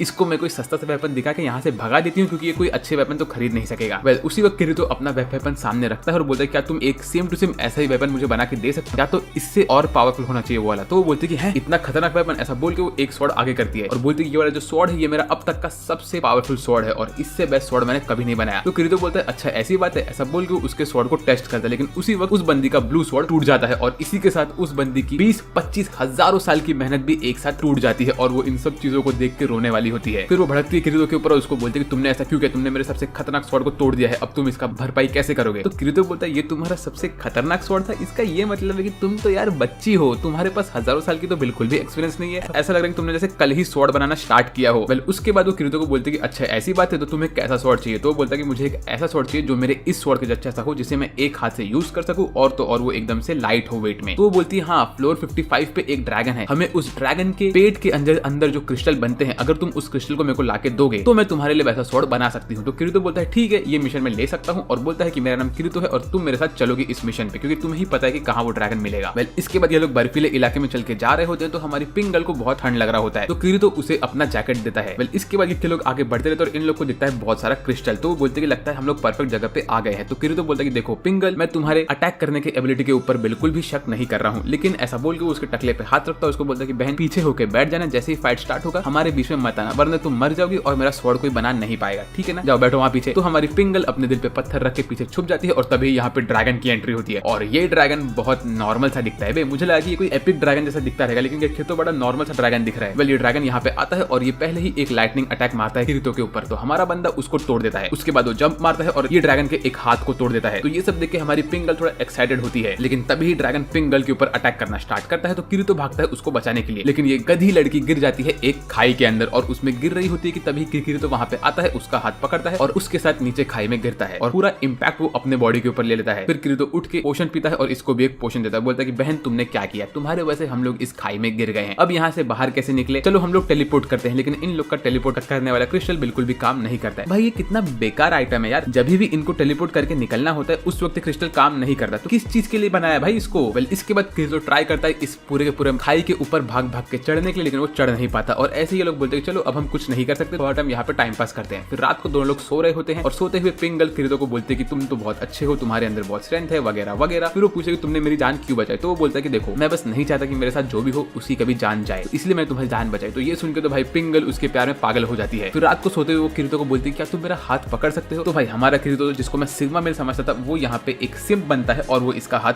पकड़ के लेट जाता है। भाई क्यों? फिर अगले दिन लोग सुबह सुबह उठते हैं और तभी किरीतो देखता है कि वहाँ पे एक क्रिस्टल होता है। तो वो क्रिस्टल को पकड़ता है और बोलता है देखो क्या ये वही क्रिस्टल है जो तुम बात कर रही थी? तो ये बंदी बोलती है कि हाँ ये वही क्रिस्टल, लेकिन ये ड्रैगन के पेट के बाहर कैसे मिला हमें? तो किरीतो बोलता है कि तुम इसको रख लो क्योंकि डेफिनेटली ये ड्रैगन का पॉट्टी है, क्योंकि ये क्रिस्टल अगर उसके पेट में बनता है और ये हमें उसके पेट के बाहर मिल रहा है, मतलब डेफिनेटली उसका पॉट्टी तुम्हारे हाथ में। तो ये सुन के हमारी पिंगल को बहुत टेंशन आता है। फिर तभी ये लोग समझते हैं कि लोग असल में वो ड्रैगन के डेन के अंदर है। तो किरीतो ये समझ के यहाँ से भागने की कोशिश करता है, लेकिन उसी वक्त ड्रैगन इनके ऊपर अटैक करता है। तो किरीतो पिंगल को पकड़ता है और वहां से ड्रैगन के ऊपर घूम के एक जंप मार के अटैक करता है और वो ड्रैगन इन लोग को लेके ऊपर उड़ने लगता है। किरीतो इसी मौके का फायदा उठाता है और जैसे ही वो ड्रैगन ऊपर पहुंचे तो किरीतो उसके ऊपर से जंप मार के पिंगल का हाथ पकड़ के ड्रैगन से बच के निकल लेता है। तभी ये पिंगल बीच हवा में बोलते किरीतो आई लव यू, लेकिन यहाँ पे एटमोस्फेयर का प्रेशर और हवा का प्रेशर इतना ज्यादा होता है कि किरीतो को कुछ सुनाई नहीं देता है। तो पिंगल बोलती है ठीक है अच्छा तुम्हें नहीं सुनाई चीज, और उसको हक कर लेती है। मीनवाइल कुछ समय बाद हमें दिखाते हैं कि पिंगल अपने वर्कशॉप पे बैठ के किरीतो के लिए ये वेपन बना रही होती है ड्रैगन के पट्टी से, और उसके बाद इसका नया वेपन बनता है जो कि होता है ये ब्लू स्वॉर्ड, और इसका अभी मैं नामकरण करने वाला हूँ। ये एक ड्रैगन के पट्टी से बना है तो इसका नाम होगा द पॉट्टी कटर। तो किरीतो ये पॉट्टी कटर को यूज करता है और बोलता है कि वाह ये स्वॉर्ड तो बहुत मस्त है। फिर ये सुन के पिंगल को बहुत खुशी होती है और किरीतो बोलता है कि ये स्वॉर्ड अब तक का तुम्हारा सबसे बेस्ट स्वॉर्ड है ना? तो वो बोलती है हाँ मुझे पॉट्टी स्वॉर्ड बहुत पसंद है। फिर किरीतो उसको बोलता है कि इसके कितने पैसे? वो बोलती है कि नहीं मैं तुमसे इसका पैसा नहीं लूंगी, बस तुम मुझसे ये वादा करो कि अब से तुम हमेशा मेरे लिए कोई ना कोई रेयर मेटल लाते रहोगे और मैं तुम्हारे लिए नया नया वेपन बनाती रहूंगी। तो किरीतो बोलता है हाँ ठीक है। उसके बाद वो अपनी हिम्मत को जोड़ती है और किरीतो को आई लव यू बोलने ही वाली होती है कि तभी वहाँ पे आसुना आती है और वो हमारी पिंगल को पकड़ के रोने लगती है। बोलती है कि मुझे पता नहीं था कि तुम एक डंजन में फंस गई थी। तो वो कहती है कि हाँ मैं फंस गई थी लेकिन मुझे ये लड़के ने बचाया। तो जैसे ही आसुना घूम के देखती तो बोलती अरे किरीतो तुम यहाँ पे क्या कर रहे हो? फिर ऐसे बोल के वो दोनों बात करना स्टार्ट करते हैं और हमारी पिंगल को समझ आता है कि असल में आसुना का जिस बंदे से प्यार है वो कोई और नहीं किरीतो ही है। तो वो अपने फीलिंग्स को अपने अंदर रखती है और बोलती है कि मैं कुछ समय वापस आती हूँ। ऐसा बोल के वो हमारी आसुना के कान में बोलती है कि तुमने बहुत अच्छे बंदे से प्यार किया है, इसको खोना मत। ऐसे बोल के वहां से निकल लेती है और वो कोने में बैठ के रो रही होती है और बहुत रोती है। तभी किरीतो यहाँ पे आता है और उसको बोलता है कि मैंने तुम्हें डिटेक्ट किया मेरे मैजिक से, इसलिए मैं तुमसे बात करने के लिए आया हूँ। तुम यहाँ पे अकेले क्या कर रही हो? वो बोलती है कुछ नहीं बस मुझे थोड़ा अकेला टाइम चाहिए था। ऐसे बोल के और रोना स्टार्ट करती है। तभी किरीतो उसे बोलता है कि देखो तुम मेरे लिए बहुत इंपॉर्टेंट हो क्योंकि तुम मेरी एक ब्लैकस्मिथ बन चुकी हो, तो मैं तुमसे वादा करता हूँ कि मैं तुम्हें कभी मरने नहीं दूंगा और मैं तुम्हारी केयर करूंगा और इसके रिटर्न में तुम्हें मेरे लिए हमेशा कोई ना कोई नया स्वॉर्ड बनाना पड़ेगा। तो ये सुन के हमारी पिंगल को बहुत खुशी होती है और वो बोलती है कि हाँ ठीक है। फिर वो खड़े होकर पीछे घूमती है और आसमान में देखे कुछ तो बात करती है और उसके आंखों से निकलता है एक आंसू। फिर इसके बाद वो किरीतो को बोलते हैं किरीतो क्या तुम मेरे लिए गेम को कंप्लीट कर सकते हो? तो किरीतो उसको बोलता है कि हाँ बहन मुझे तो ये गेम कंप्लीट करना है, अब मैं तेरे लिए करूँ या मेरे लिए करूँ, मुझे करना तो है इसको कंप्लीट। फिर इसके बाद हमें अगले सीन में दिखाते हैं कि किरीतो यहाँ पे एक अजीब से एरिया के अंदर एक ब्लू कलर के छिपकली वाले मॉन्स्टर से लड़ रहा होता है और ये मॉन्स्टर किरीतो को अच्छी खासी टक्कर दे रहा होता है, लेकिन किरीतो इसके ऊपर मल्टीपल अटैक करता है और इसको मार देता है। उसके बाद उसको मिलता है 8120 एक्सपीरियंस पॉइंट्स और 1000 कलेक्शन पॉइंट्स और उसके साथ साथ 0 आइटम्स। मतलब भाई इसको कुछ गिफ्ट ही नहीं मिला इस मॉन्स्टर को मार के। वेल फिर किरीतो उस फ्लोर के ऊपर और आगे बढ़ता रहता है और अपने मन में कहता है कि मैं अब तक सोलो ही खेल रहा हूँ। मैंने थोड़े टाइम के लिए एक पार्टी ज्वाइन की थी, लेकिन वो पार्टी को ज्वाइन करने के कुछ समय बाद वो पार्टी खत्म हो गई, तो मुझे सोलो ही खेलना पड़ेगा। लगता है साला मैं ही पनौती हूँ। फिर वो ऐसे ही पहुंच जाता है एक जंगल वाले लेवल पे और वहां पे उसको एक खरगोश दिखता है। तो उस खरगोश के ऊपर एक स्पेशल ब्लू कलर का मैजिकल डार्ट मारता है और उससे वो खरगोश मर जाता है। फिर हमें अगले सीन में दिखाते हैं कि ये जाता है फ्लोर नंबर 50 के सेफ जोन पे, जहाँ पे सब लोग भाई यहाँ पे लोगों ने छोटे छोटे घर बना के रखे, छोटे नहीं ये तो बड़े घर है, मकान बना के रखे हैं। स्ट्रीट पे स्ट्रीट फूड बिक रहा है। फूड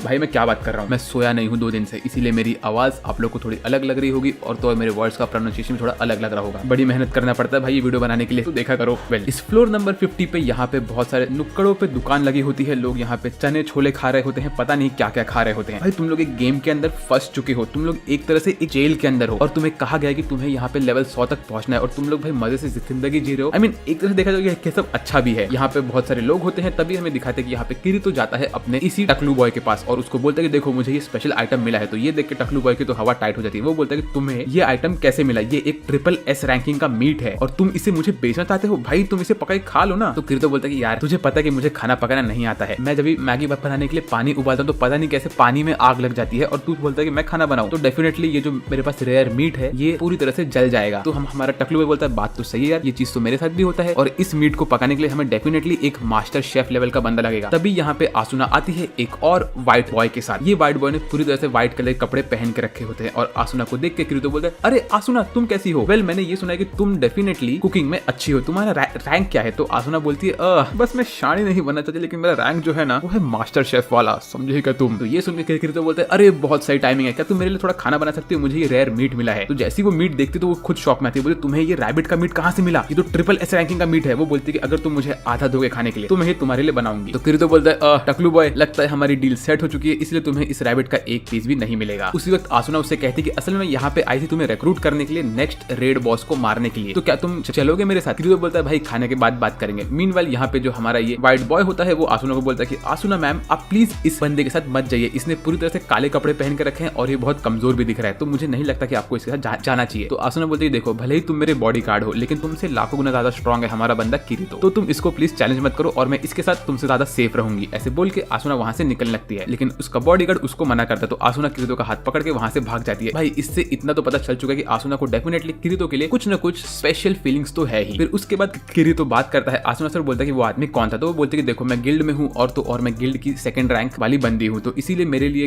गिल्ड वालों ने बॉडीगार्ड को असाइन करके रखा है ताकि कोई मेरे ऊपर हमला न करे। तो मुझे तो ये लॉजिक भाई बिल्कुल समझता नहीं है, जो बंदा पूरे के पूरे गेम में इस वक्त गिल्ड के रैंक 2 पे है, ठीक है, तुम लोग उसको बॉडीगार्ड क्यों दे रहे हो? भाई ये तो वही बात हो गई कि हम लोग किसी प्रोफेशनल फाइटर को बॉडीगार्ड खड़ा करके दे रहे हैं। भाई वो बंदे के पास, जैसे कि माइक टायसन की बात ले लो, कोई बंदा बोलता है कि भाई मेरे को माइक टायसन को बॉडीगार्ड देखते ना खाए, भाई माइक टायसन के पास एबिलिटी कि वो सामने वाले को तोड़ के खत्म कर सकता है, तो तुम एक रैंक 2 वाले बंदे को कोई नॉर्मल रैंक 100 वाला बंदा ऐसे बॉडीगार्ड क्यों बना के दे रहे हो? कुछ मतलब ही नहीं बनता है। फिर आसुना किरीतो को अपने घर में लेके जाती है और बोलती है कि मैं तुम्हारे लिए खाना बनाना स्टार्ट करूंगी। ऐसा बोल के वो आती है अपना एप्रन पहन के और यहाँ पे वो उस रेयर मीट को समन करती है, उसको सिर्फ चाकू से टच करते हुए हर एक चीज खुद ही कट जाता है। भाई ये मैजिकल वर्ल्ड तो बहुत अच्छा है, शायद मैं खुद भी यहाँ पे खाना बना सकूं। ये सब देख के किरीतो बोलता है कि वाओ तुम तो बहुत अच्छा खाना बनाती हो, और तभी आसुना बोलती है अब तुम बस देखो। तो उसके बाद वो खाना बाहर निकालती है और किरीतो और आसुना खाना खाते हैं। फिर इन लोगों ने सारा खाना खा लिया होता है और आसुना बोलती है कि देखो भले ही मैं इतने टाइम से एक मास्टर शेफ लेवल पे हूँ लेकिन मैंने भी आज तक कभी ट्रिपल एस रैंक का मीट नहीं खाया था, तो थैंक यू किरीतो। किरीतो बोलता है कि अरे इसमें कोई टेंशन की बात नहीं है। फिर इसके बाद ये लोग बात करते हैं कैसे अभी बहुत सारे लोग मर रहे हैं गेम के अंदर वगैरह वगैरह। फिर उसके बाद आसुना बोलती है किरीतो मुझे तुम्हें सपोर्ट करना बहुत पसंद है। फिर यहाँ पे लोग थोड़ी बहुत नोकझोंक करते हैं एक दूसरे से। किरीतो उससे बोलता है कि देखो भले तुम मुझे सपोर्ट करती हो लेकिन फिर भी मैं एक सोलो प्लेयर हूँ। उसके बाद आसुना किरीतो को बोलती है कि अब तू मेरे साथ टीम अप करोगे, तो पहले तो किरीतो आसुना को मना करता है, लेकिन आसुना अपने चाकू किरीतो के मुंह के सामने रखती है और बोलती है कि ओए ब्लैक बॉय इसको एक्सेप्ट कर और अब से मैं तेरी पार्टी मेंबर हूँ। मतलब भाई इतना तो कंफर्म है कि अगर आसुना हमारे मेन कैरेक्टर की गर्लफ्रेंड बन गई तो वो उसको डोमिनेट करने वाली है, वो हर एक काम हमारे मेन कैरेक्टर से कराएगी ही कराएगी। बेचारा किरीतो हार मान के उसको हाँ बोलता है और ये लोग की पार्टी बन जाती है। उसके बाद रात के टाइम पे ये लोग बाहर बैठ के आसमान में देख रहे होते हैं और थोड़ी बहुत बातें कर रहे होते हैं कि इस गेम के क्रिएटर ने इस गेम को क्यों बनाया वगैरह वगैरह, और बातें खत्म। फिर अगले दिन इन लोग का मिशन स्टार्ट होता है। हमारा ब्लैक बॉय जो कि होता है किरीतो वो इसका वेट कर रहा होता है, लेकिन आसुना उसी वक्त एक टेलीपोर्टर से बाहर कूदती है और किरीतो के ऊपर गिर जाती है। और इसी बीच में इसके अंदर एक एनिमे वाला एक्सीडेंट होता है जो मैं आपको ऑफ कोर्स नहीं दिखा सकता, लेकिन इससे आसुना को बहुत गुस्सा आता है और वो किरीतो को एक मुक्का मार के दूर फेंकती है और शर्मा रही होती है। तो आप लोग समझ जाओ कि यहाँ पे क्या हुआ। लेकिन वापस से आसुना भाग के जाती है और किरीतो के पीछे छुप जाती है। तभी यहाँ पे आता है हमारा ये मरियल सा व्हाइट बॉय। भाई इसका मुंह देखो, इसके गाल वाल सब पचक चुके हैं। इसका ये मतलब है कि ये बंदा डेफिनेटली खाना तो बिल्कुल नहीं खाता है, और तो और इसको सोने को भी नहीं मिलता होगा क्योंकि इसके बाल भी देखो कितने बड़े हो गए हैं। न ये बाल काटता है, न ये खाना खाता है, न ये कुछ करता है, और ये बंदा अपने आप को एक बॉडीगार्ड समझता है। भाई मैं तेरे ऊपर फूंक दूंगा ना तू गिर जाएगा। वेल यहाँ पे आके वो आसुना को बोलता है कि मैम आप मेरे साथ चलिए, ये एक ऑर्डर है वगैरह वगैरह। आसुना बोलती नहीं मैं तो मेरे ब्लैक बॉय के साथ रहूंगी। तभी वो आसुना का हाथ पकड़ के उसे खींच के लेके जा रहा होता है। तो ये देख के तो भाई किरीतो जिसके छाती के ऊपर एक फिजेट स्पिनर बना होता है वो इसका हाथ पकड़ता है और बोलता है ओए मेरी बंदी को छोड़ दे। तो ये बोलता है कि तेरी बंदी, अच्छा अगर तुझे ये चाहिए तो फिर तू मुझसे एक बैटल कर, और अगर तू ड्यूल में मुझसे जीत गया तो मैं आसुना को तेरे पास छोड़ दूंगा। तो किरीतो इसका बैटल एक्सेप्ट करता है और इनका फाइट स्टार्ट होने वाला होता है। सब लोग इन लोग को चेयर करते हैं, ये दोनों अपने वेपन को लेकर खड़े होते हैं। जैसे ही बैटल स्टार्ट होता है वैसे ये दोनों एक दूसरे पे अटैक करते हैं। हमारा मरियल सा व्हाइट बॉय किरीतो के ऊपर हमला करता है और उसको लगता है उसने किरीतो को पकड़ लिया, लेकिन किरीतो उसके अटैक को पैरी करता है और आगे निकलता है। उसी वक्त इस व्हाइट बॉय का वेपन टूट जाता है। किरीतो बोलता है भाई तेरा तो वेपन भी टूट गया, तू क्या ही करने वाला है मेरे अगेंस्ट। तभी ये बंदा एक और वेपन लाता है, किरीतो के ऊपर हमला करता है। किरीतो उसको भी तोड़ता है और बोलता है कि भाई तू निकल जा वरना तू खत्म हो जाएगा। उसी वक्त हमारी आसुना बीच में आती है और बोलती है कि ओए मरियल से व्हाइट बॉय झिंगुर तू हार चुका है, तो अभी तू अपनी हार मान ले और यहाँ से निकल जा। लेकिन झिंगुर बोलता है कि नहीं मैम मैं ऐसा नहीं कर सकता। तो हमारी आसुना बोलती है ठीक है, जैसे कि मैं तुम्हारी बॉस हूँ तो मैं तुम्हें काम से निकाल रही हूँ, जाओ, और तुम इस काम से निकल चुके हो। तो ये सुन के हमारे झिंगुर को बहुत दुख होता है और आसुना खुशी खुशी निकल लेती है किरीतो के साथ। लेकिन इसी वक्त इनका बैटल देख रहा होता है एक बंदा जिसने ब्लैक कलर का हुडी पहन के रखा होता है और वो स्माइल करके वहां से निकलता है। फिर इसके बाद आसुना उसको बोलती है कि देखो तुम और मैं अभी एक टीम है, तो तुम बार बार ये मत बोलो कि तुम एक सोलो प्लेयर हो और मैं तुम्हारे लिए कुछ भी कर सकती हूँ। ऐसा बोल के वो वहां से निकल लेती है। फिर हमें दिखाते हैं ये लोग पहुंच गए होते हैं फ्लोर नंबर 74 पे, और यहाँ पे ये लोग स्केलेटन से लड़ रहे होते हैं और उनको टीम वर्क से मार मार के आगे बढ़ रहे होते हैं। तभी किरीतो बोलता है कि आसुना तुम तो बहुत स्ट्रॉन्ग बन चुकी हो। फिर ऐसे ये लोग मार मार के जब आगे बढ़ते तो ये लोग पहुंच जाते हैं एक बॉस रूम के पास। तो किरीतो बोलते चलो हम जाके देखें कि ये बॉस रूम में असल में कैसा बॉस है। तो आसुना उससे कहती कि नहीं हमें नहीं घुसना चाहिए क्योंकि हमारे पास एक्सपीरियंस नहीं है और तो और हम लोग थक भी चुके हैं। तो किरीतो बोलता है कि हम लोग सिर्फ जाएंगे अंदर और देखेंगे कि बॉस कैसा है। उसके बाद टेलीपोर्ट मार के निकल लेंगे। तो फिर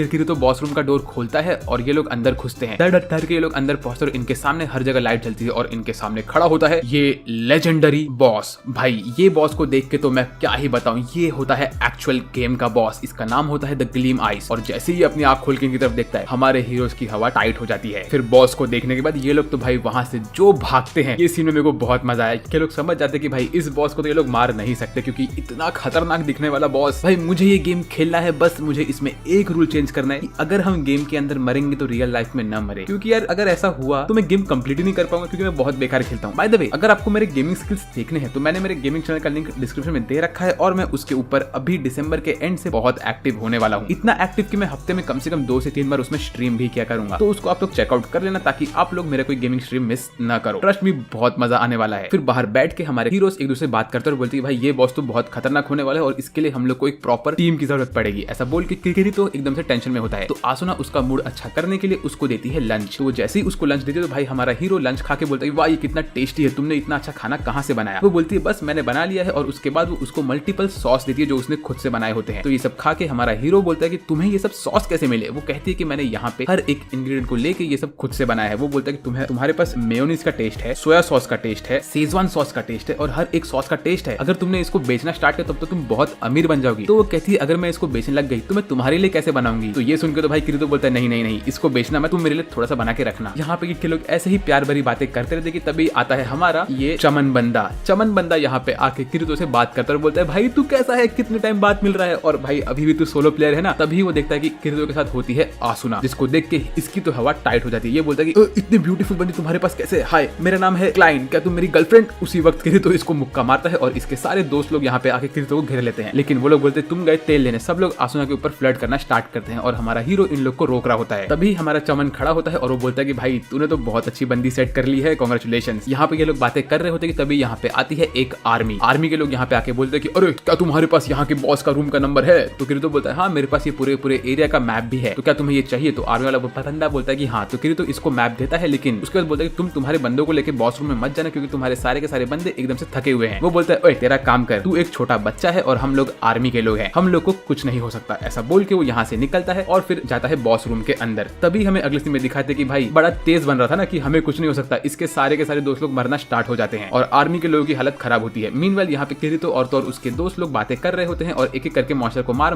के आगे बढ़ रहे होते हैं। तभी इनको चीखने की आवाज आती है तो ये लोग भाग के जाते हैं बॉस रूम के पास। तो देखते हैं कि आर्मी के लोग पूरी तरह से खत्म हो रहे होते हैं क्योंकि उनके क्रिस्टल भी वहाँ पे काम नहीं कर रहे होते हैं। तो भाई इतना तो मुझे इस एनिमे के अंदर समझ आ चुका है कि इसके अंदर जो टेलीपोर्ट वाला क्रिस्टल है ना वो सबसे यूजलेस चीज है। हमेशा काम के समय ये बिल्कुल भी टेलीपोर्ट करता ही नहीं है और ये बंदे लोग उसी के ऊपर हमेशा निर्भर भी रहते हैं। क्यों भाई तुम लोग गधे हो क्या। हाँ भाई हम तो गधे। और यहाँ पे ये ब्लू वाला गोट ऑन द स्पॉट इन लोग के ऊपर हमला करना स्टार्ट करता है। तो हमारा जो ये आर्मी का मेन जनरल होता है वो इसके ऊपर आता है और इसके अटैक को रोकने की कोशिश करता है लेकिन फिर भी वो जमीन पे गिर के उसका आर्मर टूटता है और वो किरीतो की आंखों में देख के रोते हुए खत्म हो जाता है। तभी किरीतो बोलता है कि अभी मैं क्या करूं, मैं अंदर घुस के इन लोग का हेल्प नहीं कर सकता हूं। लेकिन आसुना वहां पे कांप रही होती है और वो भाग के जाती है इन लोग का हेल्प करने के लिए और वो हमारे इस गोट के ऊपर अटैक करती है। लेकिन गोट आसुना को मार के दूर फेंकता है। उसी वक्त किरीतो भी अंदर भागता है और उसके साथ हमारा चमन अपने दोस्तों को लेकर अंदर घुसता है और किरीतो यहाँ पे ये गोट के साथ अकेले ही लड़ रहा होता है। वो इसके ऊपर अटैक पे अटैक कर रहा होता है और देखता है कि यहाँ पे सब लोग की हालत खराब होती है। तभी उसको फ्लैशबैक आता है कैसे उसके दोस्त लोग भी यहाँ पे खत्म हो गए थे। तो वो बोलता है क्या मैं मेरा स्पेशल पावर यूज करूं और वो अपने मन में कहता है कि यही टाइम है उसे यूज करने का। फिर वो आसुना और हमारे चमन को बोलता है कि प्लीज तुम लोग मुझे 10 सेकंड का टाइम दो, मैं कुछ स्पेशल करने वाला हूं। तो आसुना और चमन यहाँ पे चाहते हैं और ये गोट के साथ लड़ रहे होते हैं। तभी किरीतो अपने स्पेशल पावर को एक्टिवेट करता है और वो लेके आता है उसका 40 कटर वाला स्वॉर्ड और इस वक्त उसके हाथ में दो स्वॉर्ड होते हैं और भाई किरीतो जो बैडएस दिखता है ये यहाँ पे आके इन दोनों स्वॉर्ड के साथ अटैक करना स्टार्ट करता है और सब लोग ये चीज देख के शॉक होते हैं। किरीतो इस गोट के ऊपर हजारों अटैक करता है उसके ऊपर भाई जो लड़ रहा होता है ये। फिर एंड में किरीतो उसके सीने में फाइनल ब्लो मार के उसे खत्म कर देता है और फिर वो बेहोश होकर गिरता है क्योंकि उसकी एचपी एक हेल्थ पे पहुंच चुकी होती है। फिर हमें अगले सीन में दिखाते हैं कि आसुना ने उसे उठाया होता है और आसुना रो रही होती है। तो किरीतो उठता है और सब लोग बोलते हैं किरीतो मैं बहुत खुश हूं कि तुम ठीक हो। तभी आसुना उसे हक करती है और हमारा जो चमन होता है वो भी वहां पे आता है और वो बोलता है कि भाई तुमने वो कैसे किया, तुमने 2 स्वॉर्ड एक साथ कैसे यूज किए। तो किरीतो बोलता है कि असल मेरे पास एक स्पेशल टैलेंट है जो कि मुझे नहीं पता कि मुझे कैसे मिला और इसका नाम है ड्यूल विल्डर। इसी वजह से मैं 2 स्वॉर्ड एक साथ यूज कर सकता हूँ। तभी सब लोग बोलते हैं ठीक है तुम टेंशन मत लो, हम लोग ये किसी को नहीं बताएंगे। मीनवाइल यहाँ पे आसुना ने किरीतो को पिछले 15 मिनट से हक करके रखा ही होता है। भाई ये बंदी क्या चांस ले रही है इस मौके का। फिर वो कहती है कि मुझे असल में गिल्ड से छुट्टी मिल चुकी है क्योंकि मैंने तुम्हारे साथ पार्टी अप करके रखा है और मैं सिर्फ तुम्हारे साथ ही रहना चाहती हूँ। ऐसा बोल के वो इनडायरेक्टली हमारे किरीतो को मल्टीपल हिंट्स दे रही होती है। तभी हमें अगली सीन में दिखाते हैं कि आर्मी के लोगों ने किरीतो के इस सीक्रेट को बाहर निकाल दिया होता है और सब लोग को पता चल चल गया होता है किरितो के पास एक स्पेशल स्किल है जिससे वो दो स्वॉर्ड यूज कर रहा होता है। हमारा टकलू बॉय उसको ऐसा बोल रहा होता है कि ये केस अब न्यूज़पेपर में छप चुका है। तो किरितो बोलता है ठीक है अब क्या ही करे। तभी पिंगल यहाँ पे आती है और बोलती है ये तो सिर्फ हम दोनों का सीक्रेट था ना, तो तुमने ये बात को बाहर क्यों निकाला। तो आसुना भी यहाँ पे आती है थक कर और बोलती है किरितो एक बहुत बड़ी प्रॉब्लम हो गई है, गिल्ड ने हम लोग को समन किया है। तभी किरितो जाता है गिल्ड के पास और गिल्ड का जो मेन लीडर होता है वो बोलता है कि ओए ब्लैक बॉय, तू मेरी आसुना को अपने साथ इतने टाइम तक नहीं रख सकता है, वो मेरी वाइस कैप्टन है इसीलिए मुझे उसकी हेल्प लगेगी, तो तुम उसे मिशन पे वापस से भेज दो और मैं इसे अभी छुट्टी नहीं देने वाला हूँ। तो किरितो बोलता है कि नहीं, आसुना मेरे साथ है और मैं उसे अपने साथ ही रखूंगा। तो हमारा गिल्ड का मास्टर बोलता है कि अगर ऐसी बात है तो ठीक है, तुम मेरे साथ एक बैटल करो और अगर तुम ड्यूल में जीत गए तो मैं आसुना को तुम्हें दे दूंगा और अगर तुम ड्यूल में हार गए तो तुम्हें हमारे साथ हमारे गिल्ड को ज्वाइन करना पड़ेगा। तो किरितो बोलता है ठीक है। फिर हमें अगले सीन में दिखाते हैं कि यहाँ पे बैक स्टेज में बैठ के किरितो और आसुना बात कर रहे होते हैं और आसुना किरितो से कहती है कि तुम्हें पता भी है कि तुमने मास्टर को चैलेंज किया है और मास्टर को कहा जाता है कि वो आज तक कभी भी अपने एचपी को येलो लेवल तक भी नहीं लेके गए हैं और वो इतने स्ट्रॉन्ग है कि वो एक हाथ से शील्ड को ऑपरेट करते हैं और तो और एक हाथ से स्वॉर्ड को ऑपरेट करते हैं। उसके साथ साथ उनके पास एक स्पेशल एबिलिटी है तुम्हारी तरह जो उनको मल्टीपल स्वॉर्ड्स का अटैक देता है। तो तुम उनको कैसे हराओगे। तो किरितो बोलते हैं कि तुम टेंशन मत लो, ये सब मैं संभाल लूंगा, लेकिन मैं तुम्हें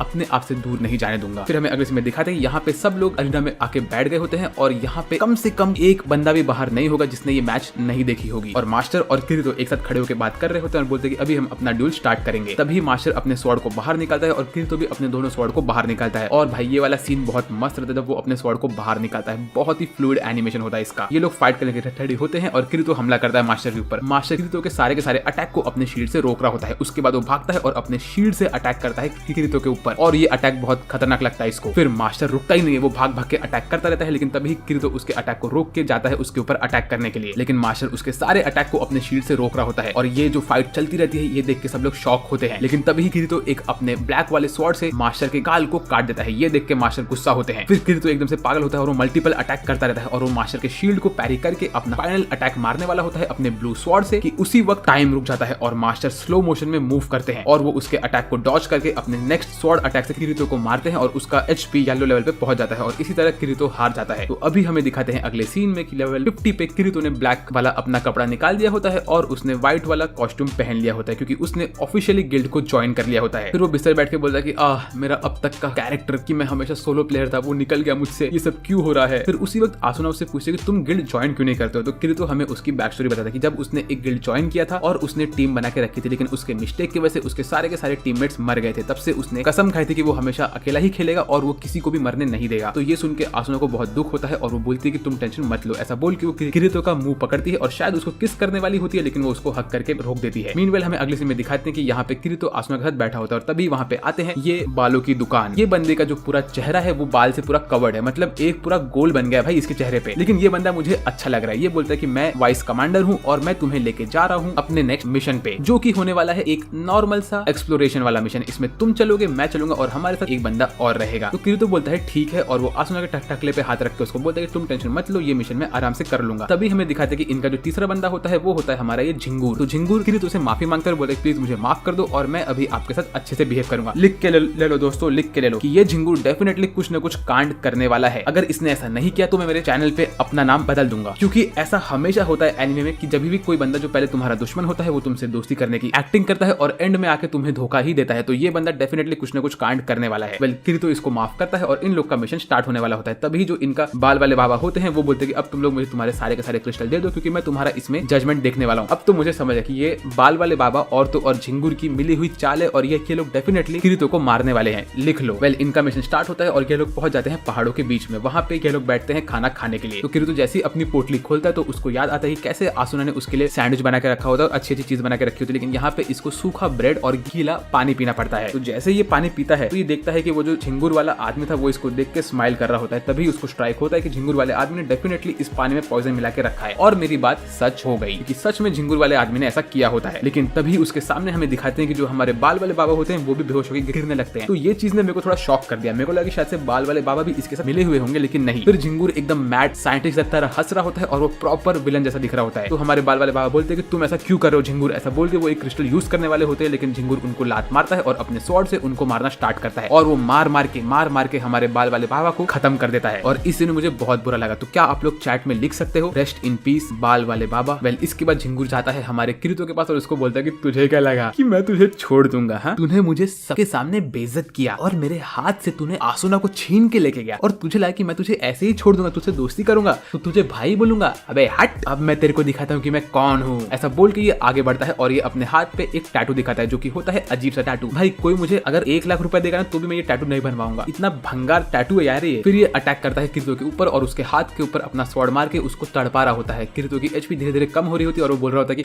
हाँ मैं मेरा पूरा मजा लेने वाला हूँ तुझे मारते हुए, तुझे मैं तड़पाऊंगा, तेरे बॉडी की जगह जगह से खून निकालूंगा और उसके बाद जब तू एकदम से खत्म होने वाला होगा तब मैं धीरे धीरे तेरे गले को काटूंगा। ऐसे बोल के वो किरीतो को एकदम से दर्द दे रहा होता है और किरीतो वहां पे बोल रहा होता है कि लगता है मेरा टाइम आ गया, गुड गेम बॉयज। ऐसे बोल के वो अपनी जान छोड़ने ही वाला होता है कि तभी उसको स्ट्राइक होता है कि आसुना उसके लिए बैठी हुई है। तो वो अपने पावर को वापस से लेके आता है और वो इसके स्वॉर्ड को पकड़ के अपने अंदर से बाहर निकाल रहा होता है। तो ये बंदा बोलता है कि तेरे अंदर इतनी ताकत नहीं है, तू कुछ नहीं कर सकता। ऐसा बोल के वो उस स्वॉर्ड को और अंदर घुसड़ देता है। लेकिन उसी वक्त यहाँ पे आसुना आती है और वो इस बंदे को लात मार के दूर फेंकती है और इस वक्त किरीतो का एचपी 1 पे होता है। तो आसुना तुरंत उसके ऊपर एक शील्ड पोशन फेंकती है और उसको हील करती है। उसके बाद वो एकदम से रोने वाली होती है, बोलती है कि मैं खुश हूं कि मैं टाइम पे यहाँ पे आ गई। इसके बाद वो जाती है इस झिंगुर के पास और उसको बोलती है कि बस अब बेटा तू खत्म हो गया, तूने बहुत गलत चीज की है। ऐसे बोल के वो झिंगुर के ऊपर अटैक करने ही वाली होती है कि झिंगुर बोलता है कि मत मैडम ऐसा मत करिए, मैं आपसे माफी मांगता हूँ। लेकिन आसुना नहीं रुकती, वो झिंगुर को हर तरह से काट देती है और फिर झिंगुर वहां पे नीचे गिर के माफी मांगता है, बोलते है प्लीज मैडम मुझे माफ कर दीजिए, मैं अभी कुछ नहीं करूंगी। तभी आसुना उसको बोलती ठीक है। ऐसे बोल के आसुना पीछे घूमती है लेकिन तभी झिंगुर अपने स्वॉर्ड से आसुना के ऊपर हमला करता है और बोलता है कि तुम कितनी बड़ी ढकन हो, तुमने लगा भी कैसे कि मैं तुम्हें छोड़ दूंगा। लेकिन तभी किरीतो वहां पे आता है और वो अपने हाथ को उसके स्वॉर्ड के सामने रखता है और यहाँ पे किरीतो का हाथ कट जाता है। फिर किरीतो गुस्से में अपने राइट हैंड से एक इलेक्ट्रिक वाला अटैक मारता है और झिंगुर को मार देता है। फिर इसके बाद आसुना किरीतो को पकड़ के रोती है, बोलती है प्लीज मुझे माफ कर दो, मेरे वजह से ऐसा हुआ तुम्हारे साथ, तुम्हें इन लोगों ने इसीलिए अटैक किया क्योंकि तुम मेरे साथ थे। तो किरीतो हमारा भाई मौके पे चौका मारता है और वो घूम के आसुना को किस कर देता है और वो बोलता है कि ऐसी बात नहीं है, मैं हमेशा से तुम्हारे साथ रहना चाहता हूँ, मैं चाहता हूँ कि मैं तुम्हें प्रोटेक्ट कर सकूँ, मैं चाहता हूँ कि मैं तुम्हारे साथ एक फैमिली बना सकूँ, मैं तुमसे बहुत प्यार करता हूँ आसुना। तो ये सुन के आसुना भी खुश होती है और फिर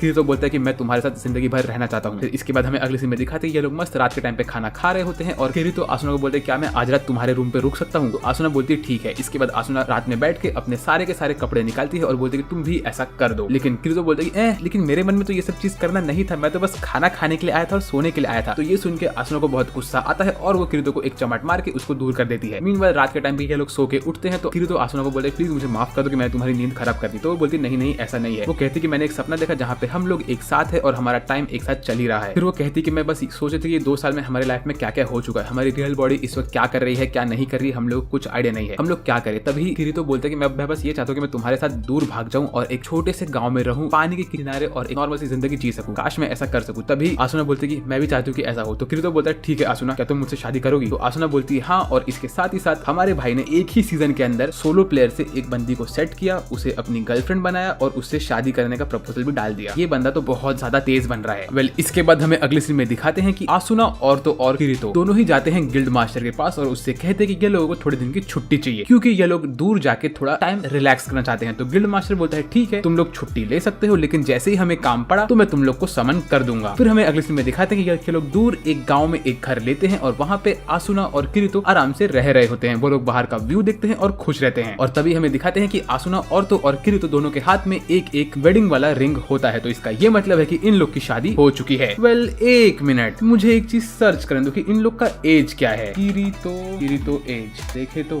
किरीतो एज इन सीजन 1 में ये भाई 17 साल का भी नहीं है। भाई तुमने इतने छोटे उम्र में शादी कैसे कर ली। I mean, ये एक एनीमे है तो हम लोग क्वेश्चन नहीं करेंगे इस चीज को। वेल इसके बाद ये लोग वापस से किस करते हैं और अपनी जिंदगी खुशी खुशी निकालते हैं इसी जगह पे। हमें दिखाते हैं कि ये लोग मस्त बेड पे सो रहे होते हैं। आसुना किरीतो को हक करती है और तभी किरीतो उठ जाता है। उसके बाद वो बोलती है कि देखो हम लोग यहाँ पे कितना रिलैक्स कर रहे हैं। हमें इन लोग के फोटोज दिखाते हैं और आसुना कहती है कि मैं तुम्हारे साथ वॉक पे जाना चाहती हूँ। तो ये लोग हाथ पकड़ के वॉक पे जा रहे होते हैं। ये लोग आराम से घूम रहे होते हैं। तभी आसुना बोलती है कि उसको किरीतो के ऊपर बैठना है। तो किरीतो उसे अपने कंधे पे बैठाता है और ऐसे ही चल के लेके जाता है पूरे गांव में। ये लोग आगे आगे बढ़ रहे होते हैं तभी इन लोग को कुछ फिशरमैन देख लेते हैं। तो किरीतो को शर्म आती है तो वहां से वो भाग जाता है। ऐसे ही लोग आगे बढ़ रहे होते हैं तभी इनको सुनाई देता है कि यहाँ पे एक भूत रहता है। तो किरीतो थोड़ा सा मजाक करता है आसुना के साथ, उससे कहता है कि देखो ये जो जंगल है यहाँ पे बहुत सारे भूत होते हैं, तो अगर हमें कोई भूत दिख गया तो हम लोग तो यहाँ से भाग के नहीं निकल सकते हैं। तभी आसुना डरती है और उसको बगल में एक लड़की की आत्मा दिखती है। तो डर के बोलती है किरीतो वो देखो वहाँ पे एक भूत है। जैसे कि किरीतो वहाँ पे देखता है तो वो देखता है कि वहाँ पे कोई भूत नहीं, एक असली छोटी बच्ची होती है और वो बेहोश होकर गिर जाती है। तो हमारा हीरो भाग के जाता है उस बच्ची को पकड़ने के लिए और उसको वो उठा के बोलता है कि ये बच्ची थोड़ी सी अलग लग रही है क्योंकि ये डेफिनेटली कोई एनपीसी नहीं है और तो और इसके ऊपर प्लेयर वाला मार्कर भी नहीं है। तो मुझे लग रहा है कि ये बच्ची यहाँ पे कैसे आई। फिर ये लोग उसे अपने घर लेके जाते हैं, उसको बैठाते हैं और उसको सुला के उसको ठीक कर रहे होते हैं। तभी ये बोलते हैं कि देखो ये जो बच्ची है ये डेफिनेटली कोई क्वेस्ट देने वाली बंदी भी नहीं है क्योंकि हम लोगों ने जैसे इससे इंटरेक्ट किया वैसे ही हम लोग को एक क्वेस्ट दे दी थी लेकिन ये उठी ही नहीं। तो इसका ये मतलब है कि ये डेफिनेटली एक प्लेयर है और ये लग रहा है कि इसके घर वालों ने शायद से इसके कंप्यूटर को लॉग आउट कर दिया है। फिर रात के टाइम पे किरीतो और आसुना एक बेड पे सो रहे होते हैं और वो बच्ची अगले बेड पे सोई होती है, लेकिन आसुना उठ के जाती है उसके पास और उसके बगल में सो जाती है और उसका ध्यान दे रही होती है। तभी जब वो सुबह उठती है तो देखती है कि वो बच्ची उठ चुकी है। तो किरीतो और आसुना उठने के बाद उससे बात करते हैं और उससे उसका नाम पूछते हैं। तो वो बोलती है कि उसका नाम यूई है और वो किरीतो और आसुना को अपनी मम्मी और पापा बोल देती है। तो फिर ये सुन के आसुना के आंखों में आंसू आते हैं और वो सच में इस लड़की को अपनी बेटी मान लेती है। फिर यहाँ पे ये लोग कुछ टाइम तक इसे अपनी बच्ची समझ के अपने पास रखते हैं और इसके साथ खाना खाते हैं। तो फिर किरीतो इसको एक मिर्ची वाला सैंडविच खिलाता है और इसको ये सैंडविच बहुत पसंद आता है। ये बोलते हैं कि इसको मिर्ची बहुत पसंद है। वेल इसके बाद ये लोग खाना वाना खाते हैं और वो बच्ची सो जाती है। इसके बाद किरीतो बोलता है कि ये बच्ची जो है ये अपनी मेमोरीज भूल चुके, तो हमें जानना पड़ेगा कि इसकी सबकी सब मेमोरीज कहाँ पे गई है। वेल फिर इसके आगे लोग बोलते हैं कि हम लोग इस बच्ची को लेके जाएंगे द टाउन ऑफ बिगिनिंग में, जो कि लेवल 1 पे है, और वहां सबसे पूछेंगे कि क्या कोई इसको जानता है, कोई इसके फैमिली का है कि नहीं। ऐसे बोल के ये लोग रेडी होते हैं वहां जाने के लिए। तभी आसुना बोलती है कि ठीक है, लेकिन हाँ अगर कोई हमें नहीं मिला तो इस बच्ची का ध्यान मैं ही रखने वाली हूँ। फिर हमें दिखाते हैं ये लोग जाते हैं लेवल 1 पे और यहाँ पहुंचने के बाद इन लोगों को वापस से फ्लैशबैक आता है कैसे यहाँ पे गेम के मास्टर आए थे और उन लोगों ने इनको इस गेम के अंदर फंसा दिया था। तभी किरीतो बोले देखो ये टाउन बहुत बड़ा है तो यहाँ पे डेफिनेटली कोई ना कोई तो इसको जानता होगा। ये लोग इस टाउन के थ्रू घूमते रहते हैं। तभी लोग देखते हैं कि यहाँ पे लोग ज्वेलरी बेच रहे होते हैं, स्वॉर्ड बेच रहे होते हैं, बहुत सारी चीजें बेच रहे होते हैं। तभी आसुना बोलती है देखो इस टाउन में कम से कम 1000 लोग तो रहते हैं, लेकिन यहाँ पे कोई आदमी दिख ही नहीं रहा है, बहुत कम लोग दिख रहे हैं, यहाँ पे ऐसा क्या हुआ। उसी वक्त लोग देखते हैं कोने में 3 बच्चों के ऊपर आर्मी के लोग हमला कर रहे होते हैं और उन लोग को डिफेंड कर रही होती है एक लड़की जो कि शायद से उनकी टीचर होगी। तो यहाँ पे ये बच्चे लोग बोलते हैं कि मैम प्लीज हमें बचाइए और ये आर्मी के लोग बोलते हैं कि हम लोग इन बच्चों को नहीं छोड़ने वाले हैं। उसी वक्त यहाँ पे किरीतो और आसुना आते हैं और वो लोग ये आर्मी के लोग से लड़ने के लिए रेडी होते हैं। तभी आसुना आगे बढ़ती है और वो ये आर्मी का जो जनरल होता है उसके ऊपर अपने स्वॉर्ड से हमला करती है और उसको एक सिंगल अटैक में हरा देती है और बोलती है कि देखो हम लोग सेफ जोन में है, इसलिए तुम मरोगे तो नहीं, लेकिन हाँ तुम्हारा एचपी कम होगा और तो और तुम्हें दर्द होगा। ऐसे बोल के इस बंदे के ऊपर अटैक करना स्टार्ट करते हैं और इसको दर्द पे दर्द दे रही होती है। तभी जो इसके बाकी के लोग होते हैं वो लोग यहाँ से अपनी जान बचा के भागते हैं और यहाँ पे सारे के सारे बच्चे इन लोग को थैंक यू बोलते हैं। फिर उसी वक्त यूई खड़ी होती है और बोलती है कि मुझे ऐसा लग रहा है कि यहाँ पे सब लोग का दिल रो रहा है। ऐसा बोल के वो आसमान में देखती है। तो इसका ये मतलब है कि ये जो यूई है इसके पास डेफिनेटली कुछ न कुछ स्पेशल पावर्स है। और उसी वक्त वो कांपने लगती है और काप के बेहोश होकर गिर जाती है। तभी आसुना उसको पकड़ती है। वो बोलती है प्लीज मुझे यहाँ से दूर लेके जाओ। फिर हमें अगली सीन में दिखाते हैं कि यहाँ पे आसुना, यूई और किरीतो बैठे होते हैं टीचर के साथ कैंटीन में और सारे बच्चे यहाँ पे खाना खा रहे होते हैं। तभी ये लोग बात करते हैं कि आपको ये बच्ची पता है ये कौन है। तो वो बोलती है कि नहीं मुझे कुछ आइडिया नहीं है, लेकिन हाँ यहाँ पे हम लोग एक ऑर्फनेज चलाते हैं जहाँ पे हम लोग इन छोटे बच्चों को उनका केयर करके रखते हैं। तभी मैं यहाँ पे रुक चुकी हूँ। तो मुझे ये समझना है कि यहाँ पे ये लोग एक ऑर्फनेज क्यों चला रहे हैं, ये बच्चे यहाँ पे कैसे आए। तो वो कहती है कि यहाँ पे ये बच्चे ऐसे है कि इन लोगों ने गेम को खरीद लिया था और ये लोग गेम खेलने बैठ गए, लेकिन ये लोग छोटे हैं और इसीलिए ये लोग गेम को अच्छे से कंप्लीट नहीं कर सकते हैं, इसीलिए हम बड़े लोग इन लोग का केयर कर रहे हैं। तभी यहाँ पे एक आर्मी की लड़की आती है और वो इन लोग से इनका हेल्प मांगती है। वो बोलती है कि मुझे कुछ काम है इंपॉर्टेंट और उसमें मुझे आप लोग की हेल्प लगेगी। वो इन लोग को बोलती है कि जो हमें इस एनिमे की स्टार्टिंग में देखा था स्पाइकी बॉय वो उसका लीडर है और वो अपनी ही टीम के साथ झगड़ा करके एक बॉस से लड़ने के लिए गया है और वहां पे वो फंस चुका है और इसीलिए इसको इन लोग की हेल्प चाहिए कि ये दोनों मिलके इस बंदी का हेल्प करें और इसके बॉस को वापस से लेके आए। तो किरीतो बोलता है कि ठीक है हम तुम्हारा हेल्प करेंगे और तुम टेंशन मत लो। तो ये सुन के हमारी चोटी वाली बंदी अपने आंसू को पोंछती है और यूई बोलती है वो भी इनके साथ जाएगी। तो ये लोग पहले तो यूई को मना करते हैं, लेकिन बाद में ये लोग यूई की बात मान के उसको लेके जाते हैं इस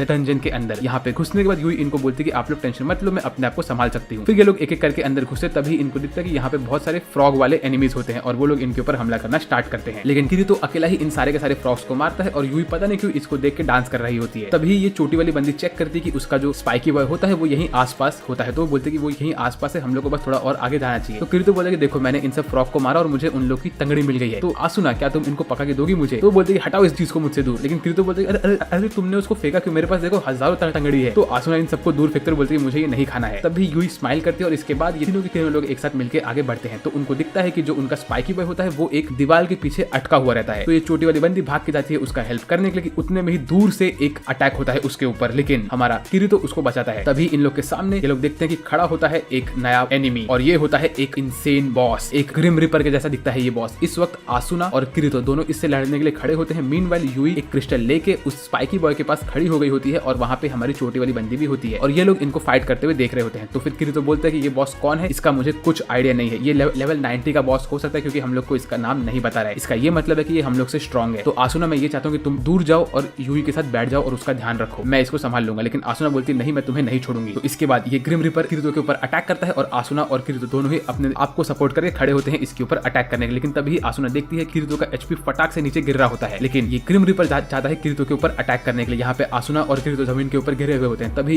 यूई यहाँ पे आती है और वो इस ग्रिम रिपर के सामने खड़े होकर इसको बोलती है कि मम्मी पापा आप लोग टेंशन मत लो, मैं इसको संभाल लूंगी। ऐसा बोल के वो ग्रिम रिपर के अटैक को रोक देती है एक मिस्टिकल पावर से। तभी इन लोग को दिखता है कि यूई के ऊपर लिखा होता है कि वो एक इमॉर्टल ऑब्जेक्ट है, जिसका ये मतलब है कि वो गेम का ही एक हिस्सा है। और फिर यूई हवा में उड़ती है वो अपने हाथ से एक अटैक निकालती है और एक सिंगल फायरबॉल के अटैक से वो इस ग्रिम रिपर के ऊपर हमला करने के लिए आगे बढ़ती है। लेकिन वो फायरबॉल कन्वर्ट होता है एक डेडली स्वॉर्ड में और फिर वो स्वॉर्ड को गोल घुमाती है और एक सिंगल अटैक करती है इस ग्रिम रिपर के ऊपर। ये अटैक इतना इंसेन होता है कि ग्रिम रिपर उसको संभाल नहीं पाता और इस अटैक में वो रिपर मर जाता है। फिर वो बोलती है कि मॉम डैड मुझे सब याद आ गया है। उसके बाद ये व्हाइट वाले रूम के अंदर हमारा किरीतो और आसुना बैठे होते हैं और वो यूई के साथ बात कर रहे होते हैं। यूई उनको बोलती है कि मैं असल में इस गेम का हिस्सा हूँ और मैं एक प्रोग्राम हूँ। मेरा काम ये था कि मुझे इस गेम के अंदर सब लोग के मेंटल हेल्थ के ऊपर ध्यान देना था और अगर कोई भी इंसान अपने आप को मारने की कोशिश करे या वो पागल हो रहा है तो मैं उस टाइम पे समन होकर आऊंगी और उसको हेल्प करूंगी। लेकिन जिस दिन ये गेम लॉन्च हुआ उसी दिन इन लोगों ने मुझे रोक दिया क्योंकि मैं एक एआई हूँ और तो और मुझे इन लोगों ने इस गेम के अंदर एक्टिविटी दिया ही नहीं और इन लोगों ने मुझे सस्पेंड करके छोड़ दिया था। फिर ऐसा बोलते बोलते वो रो रही होती है। वो बोलती है कि मैं 2 साल से हमेशा देख रही थी कि कौन कहाँ पे मर रहा है, किसके साथ क्या हो रहा है और मैं किसी की भी हेल्प नहीं कर पाई। इस चीज की वजह से मेरा दिमाग फटने लगा और जब मुझे लगा कि मैं किसी की हेल्प नहीं कर सकती हूँ तो मैं एकदम से पागल हो गई और इसी तरह से मैं जब पागल हुई तो मैं पता नहीं कैसे वो फॉरेस्ट के अंदर आ गई और उसके बाद आप लोग ने मुझे उठा लिया। मॉम डैड मुझे आप लोग के साथ रहना है ऐसा बोल के रो रही होती है। तो किरीतो उसके पास जाता है और उसको बोलता है तुम हमेशा मेरे साथ रहोगी, आखिर तुम मेरी बेटी जो हो। तो बोलती प्लीज मुझे हक करो मॉम डैड। तो ये देख के आसुना के आंखों में आंसू आते हैं और वो भाग के जाती है और इसको पकड़ती है। लेकिन तभी वो बोलती है कि देखो मैंने अभी जैसे उस मॉन्स्टर को मार दिया इस वजह से अभी गेम मुझे यहाँ से निकाल देगा, इसलिए मुझे लगता है कि मॉम डैड मैं शायद आप लोग से कभी नहीं मिल सकती। ऐसे बोल के रो रही होती है और ये लोग इसको हक करते हैं लेकिन उनके आंखों के सामने यूई गायब होने लगती है और वो वहां से गायब हो जाती है। तो आसुना को बहुत रोना आता है और आसुना बहुत जोर से रो रही होती है। तभी किरीतो गुस्से में आता है और वो ये कंप्यूटर को यूज करके बोलता है कि चाहे कुछ भी हो जाए मैं यूई को कैसे वापस लेके आऊंगा। तभी वो वहां पे यूई की सोल को एक आसुना के आंसू में पकड़ के उसको देता है और बोलता है कि ये एक इमॉर्टल ऑब्जेक्ट है और ये यूई का हार्ट है, तुम इसे हमेशा अपने पास रखना। मीनवाइल हमें अगले सीन में दिखाते हैं कि आसुना ने उस हार्ट को एक पेंडेंट बना के अपने गले में पहन लिया होता है और आसुना और किरीतो यहाँ पे सब बच्चों को बाय बोल के टेलीपोर्ट करते हैं अपने फ्लोर के पास। और आसुना किरीतो को बोलती है प्लीज किरीतो मैं चाहती हूँ कि हम लोग इस गेम से बाहर निकले और हमारे यूई के साथ मिल सके। वेल इसके बाद हमें अगले सीन में दिखाते हैं कि हमारा किरीतो ऐसे ही आराम से बैठ के नदी के पास मछली पकड़ रहा होता है। तभी उसके सामने एक टोपी वाले दादाजी आते हैं और वो उसको बोलते हैं कि तुम्हें मछली पकड़ना आता ही नहीं है, मैं तुम्हें सिखाता हूँ। ऐसा बोल के वो अपना फिशिंग रॉड पानी में डालते हैं और वहां से एक बड़ी सी मछली को बाहर निकालते हैं। मुझे अब ये चीज नहीं समझ रहा कि भाई तुम लोग इस गेम के अंदर फंस चुके हो, तुम्हें इस गेम को क्लियर करके बाहर निकलना चाहिए, लेकिन नहीं, तुम लोग तो एक आराम से जिंदगी जी रहे हो, अपनी वाइफ के साथ रह रहे हो, यहाँ मछली पकड़ रहे हो, पता नहीं क्या क्या कर रहे हो यार, गेम कंप्लीट करो यार। वेल इसके बाद हमें दिखाते हैं कि यहाँ पे आसुना और किरीतो दोनों ही वो बूढ़े अंकल के घर में जाके वो मछली को पका के खा रहे होते हैं और यहाँ पे वो अंकल बार बार मछली की बात कर रहे होते हैं और बोल रहे होते हैं कि आसुना का कुकिंग बहुत अच्छा है। और यहाँ पे ये लोग बेइज्जती करते हैं किरीतो की, बोलते हैं कि भाई इस बंदे को तो मछली पकड़ना आता ही नहीं है, वो वाले नदी के अंदर मछली पकड़ना सबसे आसान है, लेकिन किरीतो वो भी नहीं कर सका। फिर रात में किरीतो सो रहा होता है और वो आसुना को बोलते हैं कि मैं मछली पकड़ के रहूंगा। फिर यहाँ पे आसुना किरीतो के ऊपर बैठती है और उसको बोलती है कि तुम टेंशन मत लो, मैं बस चाहती हूँ कि तुम और मैं हमेशा साथ में रहें। ऐसा बोल के वो किरीतो के ऊपर लेट के सो जाती है। फिर हमें अगले दिन दिखाते हैं यहाँ पे मछली पकड़ने का एक फेस्टिवल होता है जहाँ पे हमारे बूढ़े अंकल सबको बोलते हैं कि अभी हम लोग मछली पकड़ेंगे और वो एक पिंक कलर के चिपकली को पकड़ते हैं और अपने मछली वाले रॉड पे लगा के उसको पानी में फेंकते हैं और बोलते हैं कि आज हम लोग एक लेजेंडरी मछली को पकड़ने वाले हैं। तभी वो मछली आती है और वो इनका रस्सी को खींच रही होती है। तो हमारे दादाजी वो रस्सी को स्विच करते हैं किरीतो के साथ। फिर किरीतो उस रस्सी को खींच के बाहर लेके आता है और उसमें से निकलता है ये लेजेंडरी मछली, जो कि होता है एक ऑरेंज कलर का अजीब सा मछली और एक एक्सेलोट या प्लेटिपस का मिक्सचर। ये मछली आता है और इनके ऊपर अटैक करना स्टार्ट करता है। तो फिर आसुना अपने कपड़े चेंज करती है और वो अपने स्वॉर्ड से हमला करती है इस मछली के ऊपर, धड़ाधड़ इस मछली को मार के उसे खत्म कर देती है। फिर सब लोग आते हैं आसुना के पास और उसको बोलते हैं कि तुम तो बहुत अच्छी हो वगैरह वगैरह और उसके फैन बन जाते हैं। मीनवाइल यहाँ पे हमारे किरीतो को एक मैसेज आता है और वो मैसेज पढ़ने का किरीतो बोलता है कि हाँ हम लोग को फिर से मिशन पे बुला दिया गया है। इसके बाद किरीतो अपने कपड़े चेंज करता है, अपने ब्लैक वाले कपड़े में आता है और वो ये टकले दादाजी से मिलकर उनको थैंक यू बोलता है और वहां से निकलने वाला होता है। तभी दादाजी उसको बोलते हैं कि तुम्हारे साथ टाइम स्पेंड करके मुझे बहुत अच्छा लगा और मैं बहुत खुश था कि ये 2 साल मेरे ऐसे ही निकल गए, लेकिन तुम लोग कुछ भी करके इस गेम को कंप्लीट करो क्योंकि तुम्हारी पूरी जिंदगी तुम्हारे साथ बची हुई है, तो तुम लोग यहाँ पे रुकना और इस गेम को कंप्लीट करके निकल लेना। तभी आसुना बोलती कैसे वो किरीतो के प्यार में पड़ गई कि जब वो एकदम स्टार्टिंग में एकदम से गुस्से में रहती तो उसने एक दिन देखा कि किरीतो आराम से एक पेड़ के नीचे सो रहा है, तो वो उसके पास गई और उसके बगल में जाके वो सो गई। तभी उसे मालूम पड़ा कि वो इस गेम में आराम से रह सकती है जब तक वो किरीतो के साथ में है। फिर वो अपने फ्लैशबैक के बारे में सोचती है और किरीतो का हाथ पकड़े बोलती है कि मैं इस दुनिया में बहुत खुश हूँ जब तक किरीतो मेरे साथ है और ये 2 साल कैसे निकल गए मुझे इसका कुछ आइडिया नहीं है। फिर इसके बाद ये लोग बूढ़े अंकल को बाय बाय बोलते हैं और यहाँ से टेलीपोर्ट करके निकल लेते हैं। तो ये लोग खड़े होते हैं सामने मास्टर के। मास्टर इनको बोलता है कि हम लोगों ने अब तक ये गेम में बहुत प्रोग्रेस कर लिया है और हम लोगों ने 2 साल निकाल लिया है। अभी हम लोग फ्लोर नंबर 75 पे जाके वहाँ के बॉस के ऊपर हमला करने वाले हैं। उसके लिए हम लोग एक बहुत पावरफुल आर्मी को क्रिएट कर रहे हैं क्योंकि हम लोग को यहाँ पे बहुत टाइम हो चुका है, तो हम लोग चाहते हैं कि हम लोग ये गेम को फटाफट कंप्लीट करें और यहाँ से निकल जाए। तभी किरीतो अपने ये वेटिंग रूम में बैठा होता है आसुना के साथ और वो उसको बोलता है कि आसुना तुम यहाँ पे वेट करो और मैं जाके इस बॉस से लड़ूंगा, मैं नहीं चाहता कि तुम पे ये बॉस अटैक करे और तुम्हें कुछ हो जाए। तभी आसुना किरीतो को पकड़ते और बोलती है कि तुम ऐसा कैसे बोल सकते हो, अगर तुम्हें कुछ हो गया तो मैं अपने आप को मार दूंगी, इसलिए मैं भी तुम्हारे साथ चलूंगी, मैं चाहती हूँ कि मैं तुम्हारे साथ ही रहूं और अगर कोई मरता है तो हम दोनों साथ में मरेंगे, मैं तुम्हें अकेला नहीं मरने दूंगी। ऐसे बोल के ये लोग थोड़ी बहुत बातें करते हैं और फिर आसुना वापस से किरीतो को हक करती है और उसको पकड़ के रो रही होती है। वो बोलती है कि मैं बस तुमसे तुमसे रियल लाइफ में शादी करना चाहती हूँ और मैं चाहती हूँ कि तुम और मैं हमेशा साथ में रहे। मैं इस गेम को क्लियर करना चाहती हूँ और उसके बाद जब हम लोग रियल लाइफ में जाए तो हम लोग अच्छे से शादी करें, एक अच्छी फैमिली बनाए, मेरा बस यही सपना है। तो किरीतो बोलता है कि हाँ हम ऐसा ही करेंगे। फिर हमें दिखाते हैं कि खेल लोग फ्लोर नंबर 75 पे टेलीपोर्ट करते हैं और यहाँ पे बहुत बड़ी आर्मी रेडी होती है फाइट करने के लिए। उसी वक्त हमें दिखाते हैं यहाँ पे हमारा टकलू बॉय और तो और चमन ढोकला भी होता है। ये लोग यहाँ पे आके बात करते हैं एक दूसरे से और बोलते हैं कि भाई तुम लोग की जोड़ी तो बहुत मस्त चल रही है। उसी वक्त यहाँ पे मास्टर आते हैं अपनी टीम को लेके और वो यहाँ पे एक टेलीपोर्ट डोर खोलते हैं। सब लोग इस डोर के अंदर घुसते हैं और ये लोग पहुंच जाते हैं डायरेक्टली बॉस के रूम के पास। तो मास्टर इन लोग को एक बड़ा सा स्पीच देते हैं और बोलते हैं कि अब हम लोग जाने वाले हैं बॉस से लड़ने के लिए। तभी आसुना किरीतो का हाथ पकड़ते हैं और बोलते हैं कि किरीतो तुम मुझको प्रोटेक्ट करना और मैं तुम्हें प्रोटेक्ट करूंगी। भाई तुम लोग अभी एक बॉस से लड़ने वाले हो तो तुम लोग प्यार भरी बातें करो, थोड़ा सीरियस तो हो जाओ। तभी बॉस का रूम खुलता है और सब लोग अंदर घुसते हैं। जैसे ये लोग अंदर घुसते इन लोग को बॉस कहीं नहीं दिखता, लेकिन जैसे ये लोग ऊपर देखते तो इनको दिखता है कि ऊपर होता है एक खतरनाक स्कल रीपर। ये होता है बॉस। भाई इस एनिमे के अंदर एक एक फ्लोर पे क्या खतरनाक बॉस है यार। काश ऐसा गेम में खेल पाता। ये स्कल रीपर ऊपर से नीचे कूदता है और जो ये स्कल रीपर है ना, ये मुझे एग्जैक्टली एल्डन रिंग के एक बॉस के जैसे दिख रहा है जिसका नाम है एस्टेल। अगर आप लोग ने एल्डन रिंग खेला तो आप लोग को पता रहेगा कि मैं किस बॉस के बारे में बात कर रहा हूँ। अगर आपको नहीं समझ में आ रहा है तो शान ब्रो ने यहाँ पे एस्टेल का एक फोटो को डाल देंगे ताकि आप लोगों को समझ जाए कि एस्टेल कौन है। वेल जैसे ही यहाँ पे ये स्कल रीपर आता है तुरंत यहाँ पे आने के बाद एक सिंगल अटैक में कम से कम 10-20 लोग को मार देता है, जो देख के यहाँ पे सबकी हवा टाइट होती है। लेकिन मास्टर भाग के जाते हैं और वो हमारे इस रीपर के अटैक को रोकते हैं। लेकिन रीपर मास्टर को छोड़ के सबके ऊपर अटैक करना स्टार्ट करता है और वो किरीतो के ऊपर भी अटैक करता है। लेकिन किरीतो उसके अटैक को ब्लॉक करने के लिए खड़ा होता है लेकिन वो ब्लॉक भी नहीं कर पाता। आसुना वहाँ पे आती है और उसका हेल्प करती है और यहाँ पे आप लोगों को किरीतो का मुंह देखना चाहिए। वो बंदा एकदम से शॉक में होता है। आसुना और किरीतो एक साथ खड़े होते हैं लेकिन मास्टर वहाँ पे आके इनके अटैक को रोकता है। इनकी फाइट चलती रहती है और जो भाई फाइट रहती है यहाँ पे एस्टेल एक एक करके सबको मार रहा होता है और यहाँ तक कि हमारा जो टकलू बॉय होता है उसके भी हाथ के ऊपर अटैक पड़ता है लेकिन वो जिंदा रहता है। उसके ये लोग देखते हैं कि ये जो एस्टेल होता है इसके मल्टीपल हेल्थ बार होते हैं। तो ये लोग टीम वर्क करके आते हैं, एस्टेल के ऊपर हमला करते हैं। हमारा चमन ढोकला हमला करता है, टकलू बॉय हमला करता है और हर जगह से ये रीपर के ऊपर हमला होता रहता है। लोग इसके अटैक को रोक रहे होते हैं और इसके ऊपर अटैक कर रहे होते हैं। जो एनिमेशन होता है यहाँ का भाई। फिर एंड में हमारे दोनों हीरोज फाइनल ब्लो मारते हैं इसके ऊपर और इसके बाद क्या होता है वो जानने के लिए आप लोग को चैनल को सब्सक्राइब करना पड़ेगा क्योंकि मैं इसको नेक्स्ट पार्ट में कवर करने वाला हूँ। तो अगर आपने अब तक वीडियो को लाइक नहीं किया तो लाइक कर दीजिए, चैनल को सब्सक्राइब करिए और मुझे कमेंट करके बताइए कि आपको ये वाला वीडियो कैसा लगा और आपको इसका पार्ट 2 चाहिए कि नहीं। वेल आज के लिए मेरे तरफ से बस इतना ही। मेरा नाम है सास वेट और बात करूंगा आपसे अगले वीडियो में। तब तक के लिए बाय बाय।